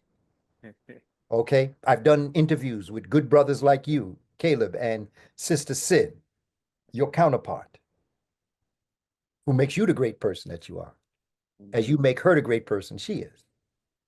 Okay. To celebrate that, to work with that. It's up to the elders, I believe, because the younger people have been thrown into a world that they really, if the elder isn't there in the village, the child is going to reflect that. And so when people say to me, what's wrong with the children? I carry in my my vest, I carry a mirror. And whenever someone says to me, what's wrong with the children? It's two-sided. One is a magnifying side and one is a regular side. And I showed them both. I said, you want to know what's wrong with the children? Look. Do you want to see what they're going to become? Then I give them the magnified side. Because they're going to be you 3 times your size. So the way to answer your question, the way it is that we have to first construct what an elder is and what a responsibility of an elder is to the village. Right. Because I'll be honest with you, bro. In politics, in business, there's too many old folks. I agree, Baba. I agree. In politics, when you be seeing people going to sleep, no, you got to get out. Yeah. Brother, when I turned 55, I hit 31 years, 3 months, and 15 days in education. I was the first generation of teachers in New York City that got paid $100,000 a year. I was the first generation. That was in 2008. But in order for me to retire at that amount of money, I had to be in that position for a full year. That salary kicked in May of 2008, the $100,000. For me to retire, I had to stay until May of 2009. Okay. So I covered myself because I'm thinking about my wife, my family, because my retirement is, if anything should happen to me, creator forbid, what I receive as retirement fund will go to my wife for the rest of her life. That's right. Okay. I take a reduction of the amount of my total amount in order to make that happen. The salary that I was making, you could hire 2.5 teachers for what I was making. And I said to myself, it's time to let younger people get into the system. And it's time for people like me to get out, but not without a plan. Because it was right after that. If you think of 2009, I know. Yeah, I came thought out about that. 2011. Okay, because the creator worked for you now, because if your heart is right, then the creator will make a way for you. Yes, sir. Not to mention the books that I've written since then and the other experiences that I've had. And so what I'm saying is that elders have got to become consultants to the younger people, like what you and I do. You know, whenever there's something to discuss, we discuss it. I give my view, I give my understanding, which consolidates your ideas. But then when you talk to me about your feelings, that is what reciprocally takes me to the next level, because I know what your thought is through your generation and what your experience, and with Sister Sid, what she's experiencing, and with all the group that comes through, you know, Brother Gifted C and the others, you know, Chase and all the other brothers and sisters that's coming through this process. My working with them helps me understand where we have to go with this work. But I do believe it starts with the elder, because we've been through this. We know the pitfalls. We know the challenges. So I say to young people, I say, you know, I fell in that pit before.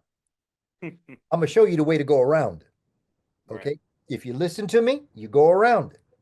If you don't listen to me, you'll fall in, and then you'll have to learn how to get out. But if you listen, then you'll go around it. But first and foremost, I have to be willing to talk to you about that pit you're about to step in. So I believe that, in answer to your question, the elders have to create the position for your generation to sit on the throne. Here's a key. When you look at all of the dynamic kingdoms of Kush Kemet, it is the preceding, for instance, the 18th dynasty is a phenomenal dynasty. Akmose is going to be the first pharaoh, or Neset Biti, to sit on the throne of the 18th dynasty. But it was his father and grandfather Seqenere and Sennacherib Tao, that ended the 17th dynasty, that allowed Akhmos to create the first dynasty. Okay, when you get into the 25th dynasty, Kashta, who is the father of Pianki, Shabaka, Shabataka, and Taharka. Kashta was the one that started but ended the 24th dynasty. And it was his son Pianki that started the 25th dynasty. So that's how I see what we have to do. It is this generation of elders that's going to end this era so that your era can start the next one. And your generation will be able to do it because of what we're doing as the elders. So that it is the elder of the preceding dynasty that ends it, that allows for the younger generation to pick up the baton and start a new dynasty. And now it's time for a new day. And it's happening as we speak. As we talk right now, this is what we're doing. It takes a village to raise a child, but it takes a child to raise a village. It's two-way. Every system that I've studied in the ancient world, I'm going to focus on Africa. Everything that the working group, let's say from 18 to 55, if I could give that number, or 60, everything that they do is to create the type of civilization that will allow their children to become better than them. Not like them. Certainly not worse than them. Better. Better. So when you sit on the shoulders of those that came before you, you can see the world on a higher level. Because like when you sing, do, re, mi, fa, sol, la, ti, do, you begin with do and you end with do. But the second do is at a higher octave. And so it's up to us, starting with do, to take us through re, mi, fa, sol, la, ti. But you're the next do. Your generation is the next do. The young people are the next do. But you're at a higher octave because you're able to see things that I could not see because I'm here, but you're on my shoulders and you're looking out over me. You're in a better position to see. That's our job. We must create an elder, but the elder must be an elder and not an old fool. And we have to be able to discriminate what an elder is from a senior. I mean, I say it in jest, old fool, but really what I mean is a senior person. Because we have seniors that are not fools. They just have not contributed to the village. And I understand why. Brother, we are all hurt by matter of degree. All of us are. We're all hurt by matter of degree. And when you find your weakness, you find your strength. Some of my strongest strengths were my weakest weaknesses. But you have to own that weakness. You have to recognize it. When I got out the military, I registered for the VA benefits. There was a sister that was my counselor. She worked for the veterans and she worked for the school, really. She worked for NYU, New York University. And she was part of the VA benefits. And she saw me. I just got out the military. Before the military, I was a cub in the Black Panther Party. And I was a young brother that grew up during the Civil Rights Movement. And I had challenges. I wanted to kill white people from my experiences as a young person being impacted by this experience. And she picked it up. Maybe in some of the things I said, maybe some of the things that I did, she could have picked it up and she said, brother, you interested in going to counseling? And I was smart enough at that time to understand. I stuttered and I stammered, man. My face was broken out. I was a young brother, grow up in the project, facing certain things. And so I went to counseling for like 2.5, close to 3 years. I went to counseling to work out this. And this is why when I see people talk about mental health and things like that, if you are a Black person in America, you need help to talk to somebody. And you have to be strong enough to know that it doesn't mean there's something wrong with you. If you can identify it, there's something right with you. And if you go to the right person, because she hooked me up with a brother. And this brother took me through process. And he held the mirror up to my face. And I looked at myself. I had done quite a few things up until that point in my life. 1974, going into 1975. And this is why I so identify with our people. Because I was once there. I know what that was like. And I just I see our young brothers out here. And I know what they're going through. When I'm going to the garage, they call me Pops, Unc, Goat. They call me, this one brother that had, that really, we talked occasionally about things. One time I was coming home, and he said, man, you know something, man? You are the GOAT. Hmm. And I didn't say anything because we gotten along so well. See, because to me, in my generation, GOAT, was an old GOAT. Yeah. You're old GOAT. And so, I got up and I called my son. And I say, yo, tell me something, man. Like, what does GOAT mean? I said, this young brother called me a GOAT. He said, no, Dad, that ain't nothing wrong with that. That means the greatest of all time. Of all time. That's right. And so with the younger generation, that's how they help me, guide me, because the one thing about kindergarten children, man, is that they'll tell you about yourself. If you ever want to know yourself, really know yourself, more so than being around elderly people that'll tell you the truth about yourself, be around young people. Elders will help you out too. But the younger people, 4 and 5 years old, they're too pure to tell you an untruth. So they'll tell you about yourself. Some of my greatest lessons I learned came. But it was those 2.5 to 3 years of counseling that I experienced with the right person that really took me through the process, that helped me. This is why I tell Black folk, if you're having mental situations, go to counseling. Yeah. It's rough. And particularly Black people. And Black women as much as Black men. Find somebody that can help you. Find somebody that you can talk to. It don't have to be a psychiatrist, a social worker, or a psychologist. It could just be somebody that you trust. This is why bartenders and hairstylists are our community's psychologists.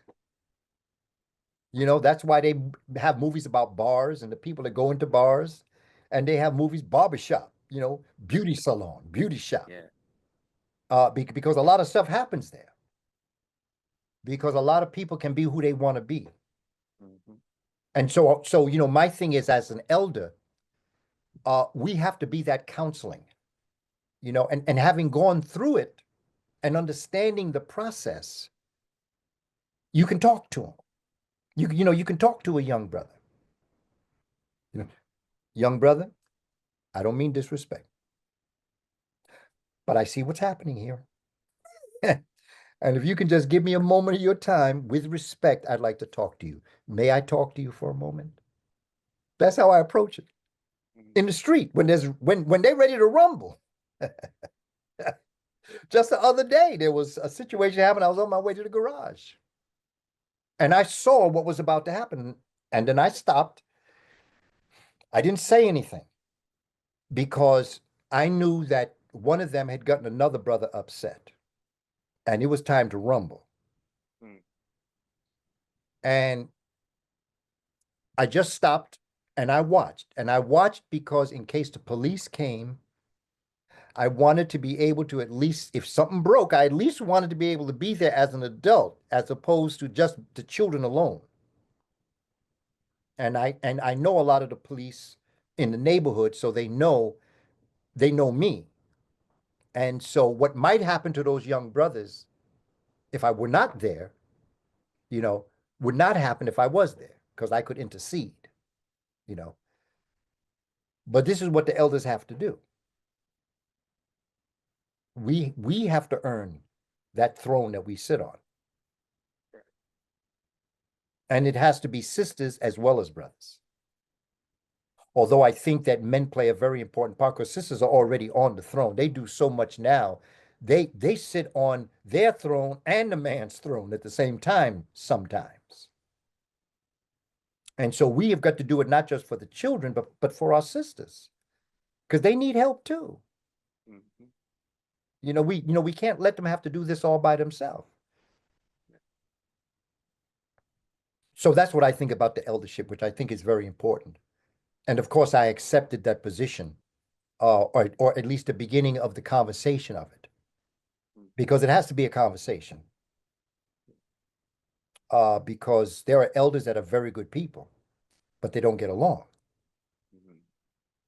It's possible to be a good person and two good people don't get along. It's chemistry. There's a chemistry that sometimes people turn other people off. And so we've got to learn. I mean, I work with people who can't stand me. And quite frankly, I can't stand them either. But it's not about my personal feelings. It's about the task at hand for our community. Yes, sir. And I've worked with people that can't stand me and I can't stand them. And we've got the job done. I would like to tell you, Brother Caleb, that after it, we could get along because of our working together. No, we still couldn't stand each other. We went our separate ways, but the job got done for the community. Wow. And so we've got to be, and there were times that they had to tell me what to do. And I obeyed because what they said was right. And there were times that I had to tell them what to do. Good people just can't stand each other. It's human nature. It's part of it. We have to learn how to get beyond that personal thing. We too much into the personal. It's the job for our community. Yeah. Wow. Powerful breakdown, Baba. In the climax of the film, one thing that got everybody talking was Brother Sammy was dumped 3 times, similar to a baptism by Remick, the OG vampire, if you will. And also, Sammy thought by saying the Lord's Prayer that would save him. But then Remick, he also recited it as well. What I found so ironic as well, Baba, was a film entitled Sinners comes out on Easter weekend. The Pope dies. Today, a new Pope was elected. So that's even crazier timing while we're filming, talking about this. But overall, Baba, does Christianity work for our people? Because seeing how Sammy tried to think that reciting the Lord's Prayer would save him, Remick, a vampire, a demon, also knew Lord's Prayer as well. Does Christianity work for our people, Baba? Let me tell you something about the Lord's Prayer first. Okay. Then we can get into the response. Of course. Lord's Prayer is really written on the papyrus of Ani. And it is in praise of the god Amun. And literally says, Our Father Amun, who art in Amenta, hallowed be thy name.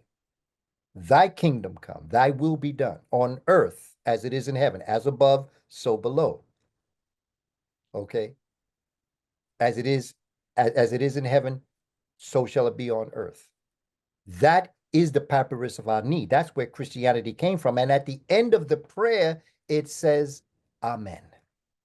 And that's where Christianity got the ending of the prayer, Amen. Amen is the hidden aspect of the Creator. Amenet, his wife, is the revealed aspect of the Creator. And there are 8 different essences. and Amen is the hidden. And it is written in the papyrus of Ani. So when he did the Lord's Prayer, thy kingdom come, thy will be done. Actually, and I don't know if Ryan Coogler, that's why I said to you the other day, I want to talk to Ryan Coogler's mind.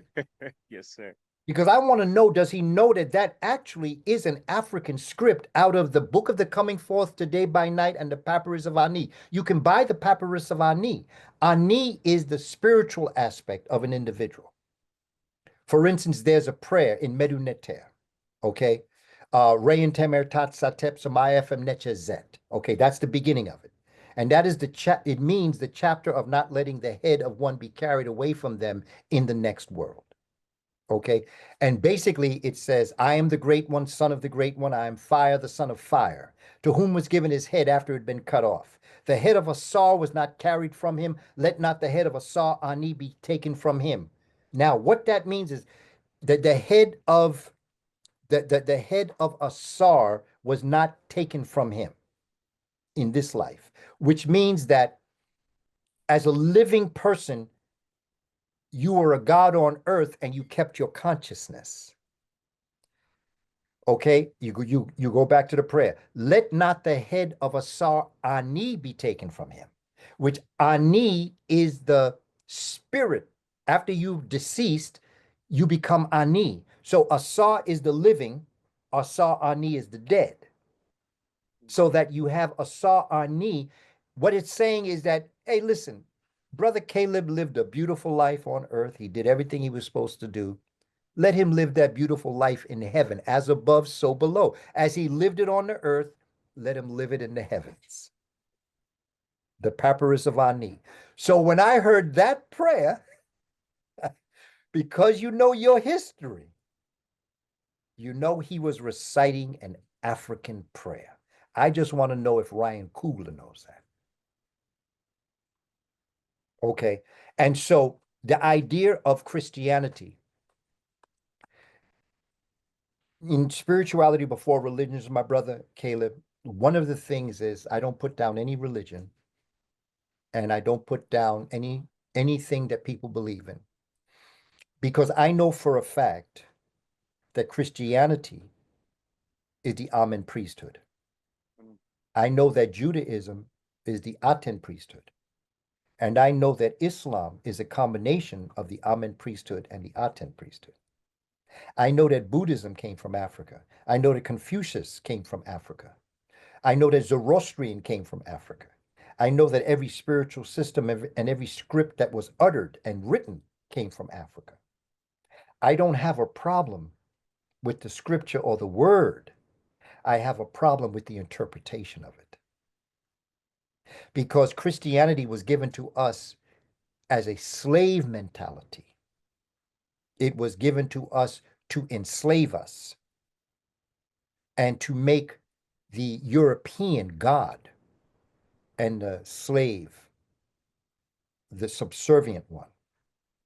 It was written in order to make the African believe that no matter how bad life was for him on earth, he would be able to receive great compliment in heaven. So the worst his life was on earth, he would say, well, I'm going to have a great afterlife. Okay.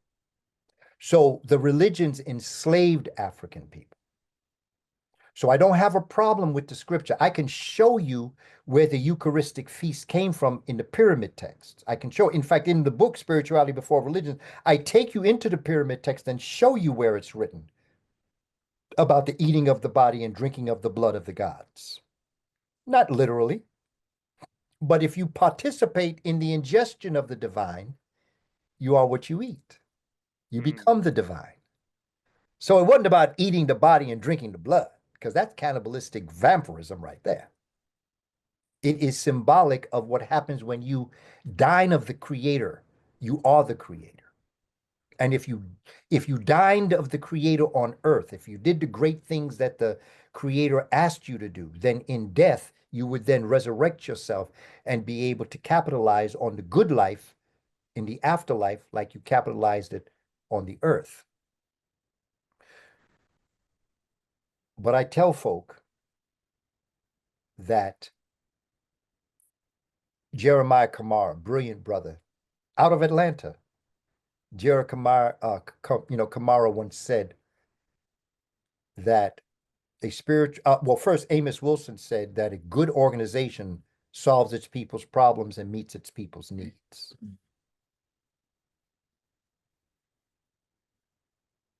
What Jeremiah Kamara said was that when a spiritual or a religious system no longer solves your problems and meets your needs, it's like carrying the boat on your back after you cross the river.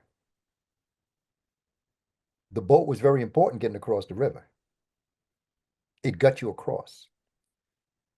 This past Easter Sunday, I did a Instagram Live on this topic of how much I respect Christianity, because the story of this Jesus the Christ allowed so many of our ancestors to be able to bear what they had to go through every day.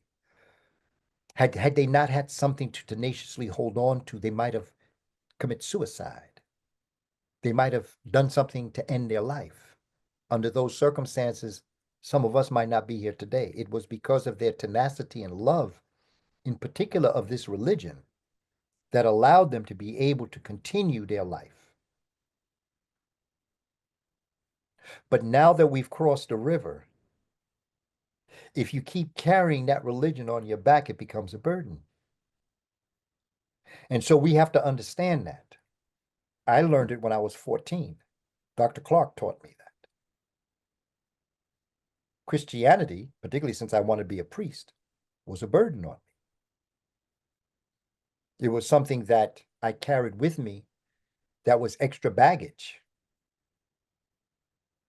But what happened was, instead of me dropping the bag of Christianity, I emptied it of Christianity and I put African spirituality in. And not only was that a lighter bag, it was a beautiful bag.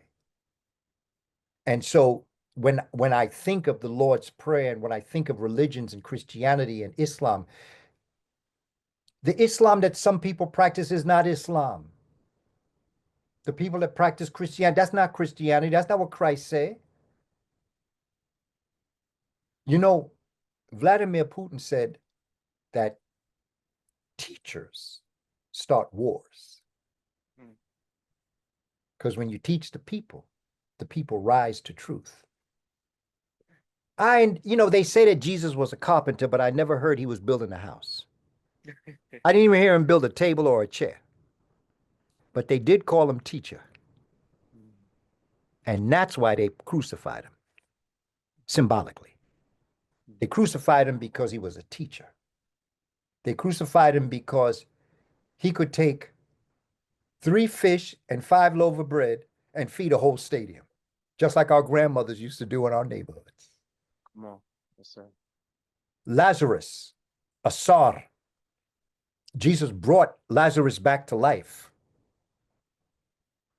Just like a teacher can bring a mentally dead person back to life. That's what the Honorable Elijah Muhammad did with Malcolm. Malcolm was mentally dead. Okay? But like Lazarus, Elijah Muhammad brought him back from the pit of death. That's the power of a teacher, a good teacher. But even teachers have their ways. But that's what a good teacher does. It can bring the dead back to life. And that's what the Honorable Elijah Muhammad did. That's what the Honorable Marcus Mosiah Garvey did. That's what Booker T. Washington did. He brought the dead back to life. And that's what a good teacher does. You bring the dead back to life. And so, for me, the religions themselves are not the problem. It's the interpretation of the religion that's the problem. Because all religions came from Africa, and Spirituality Before Religions is a book that cascades through all the different religions, but I show it to you on the walls and of the papyri and on the coffin text of African people. And that's where it came from. The idea of resurrection, the idea of being flight bound, is the story of the caterpillar. The caterpillar born as an insect on the ground and walks on the ground. And its job is to find a good tree to live around and to eat leaves. And it's important to eat the right leaves, because when you eat the right leaves, then you put yourself in a position when it's your time to do what you got to do to transform yourself. You then can spin the proper chrysalis or cocoon. If you don't eat the right leaves, the caterpillar will not be able to do the cocoon and will die, earthbound.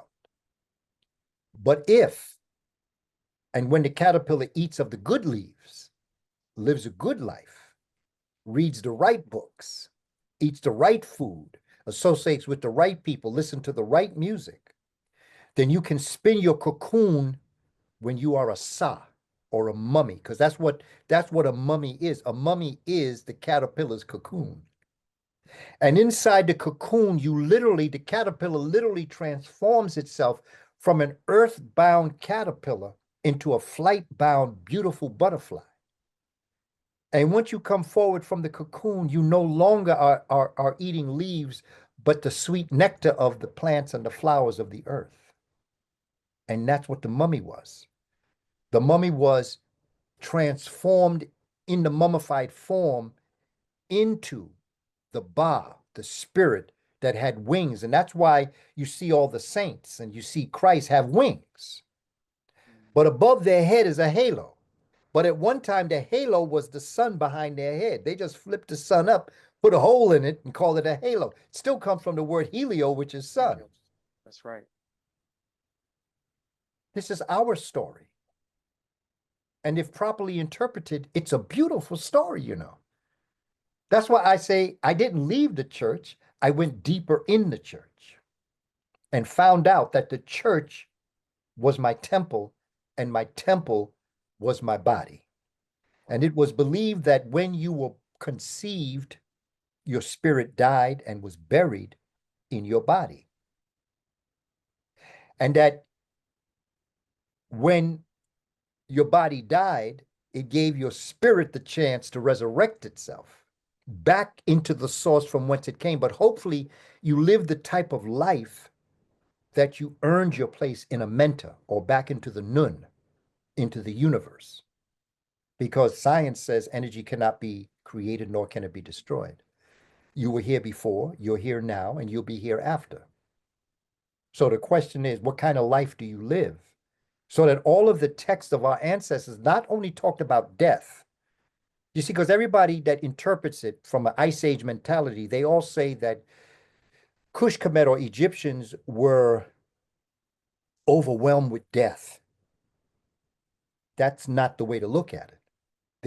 They were overwhelmed with what to do in life in order to resurrect in death. And so it's the book of the coming forth today by night. You come by night from the darkness of the universe into your mother's womb, and then you leave and you become light. And then you die and you go into the depths of the 12 hours known as the Amduat, and then you rise up through light. That's what the 12 hours of Amduat tell you when they weigh your heart against the feather of Ma'at. It's a beautiful story. It's phenomenal, to tell you the truth. And when you learn the story, brother, there's something that you learn. That you learn to, I'm going to try to put it in a way that can understand. Be ready, willing, and able.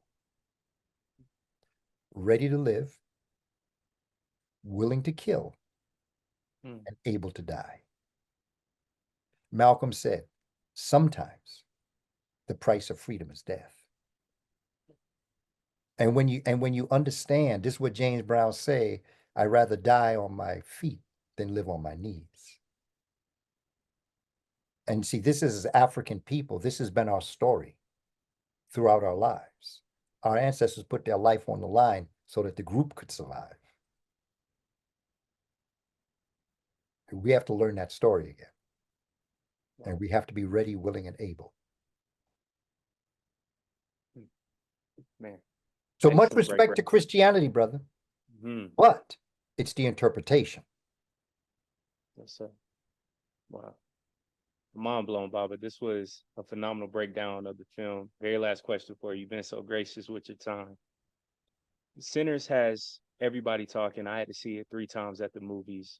This is the first film in a long time. You had said since Malcolm X, right? We're talking about early 90s where this is truly resonating with our people. With all that being said, how can we and how should we use what we gain from watching this film to better our communities and our people? As phenomenal as Sinners was, Mm-hmm. Sinners concretized, visualized what Black folk have been saying for over 400 years. And it's important that we don't think this is novel and new.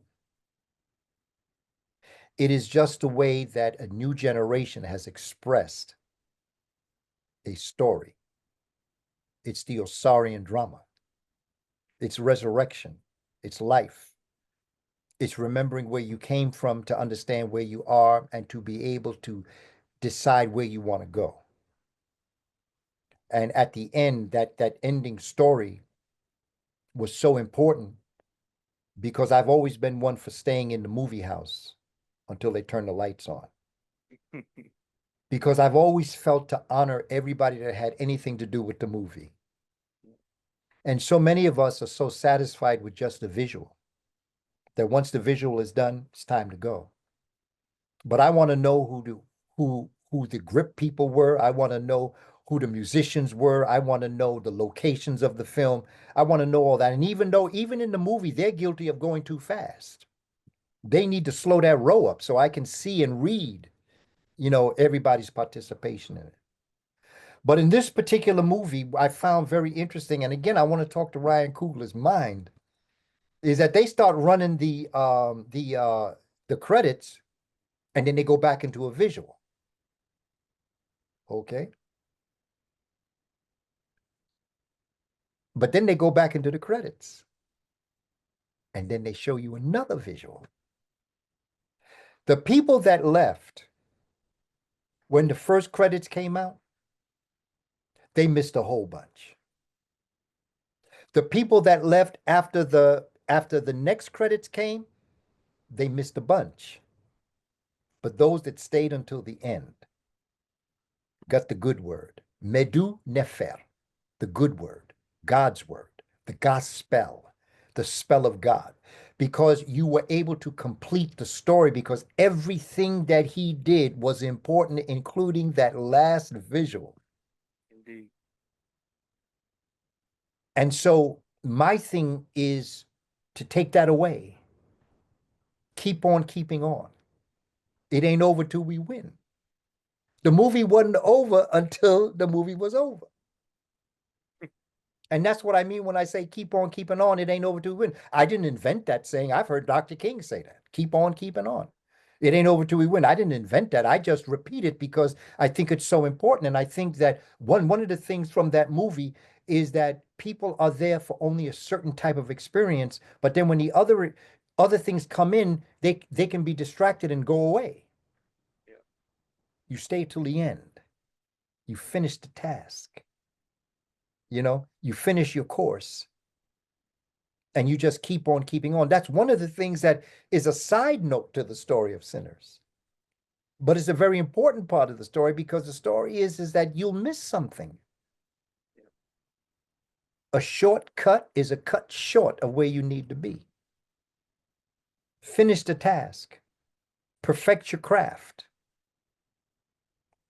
That's what Dr. Clark used to always say. Dr. Clark used to always tell me, perfect your craft, which means you're always getting better at what you do. And when is it that you no longer have to perfect your craft? When they put you 6 feet under so that the jackals don't get your body. And he used to always say, besides perfect your craft, he used to always say, be prepared.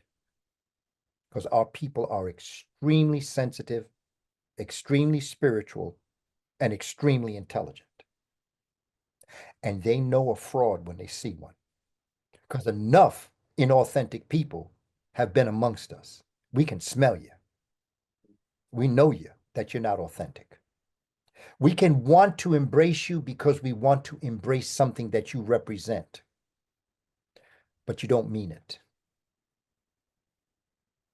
And so I think that what we can do from here is to know that, again, that when the two folk come back, when Michael B. Jordan comes back into the bar when the elder brother's playing, the elder brother playing, physically speaking, is older than Michael B. Jordan and the sister. But in reality, he's younger than them. When you think of their lives. Mm-hmm. In reality, in the beginning of the movie, when they were all who they were, Sammy was young. He was the youngest one. Yeah. Yeah. But he stayed to his craft. And his daddy said, if you want to get rid of the devil, you got to give up the music. But he was still playing music at the end. And he had the marks of the nails in his face. He had the scars of life, but he was still doing his thing.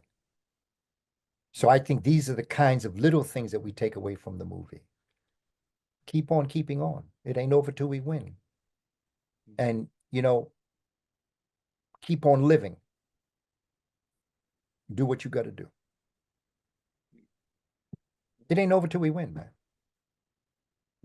Our ancestors said that. They emblazoned that in our hearts and tattooed it in our minds. For those that have picked up the message. It's us. This is our time now. It's a wonderful time to be alive. I used to always, when my wife and I would be riding, I would always say, like, before the election of 2024, I used to always say, like, I didn't see this coming. I never thought that I would live to see Armageddon. Babylon.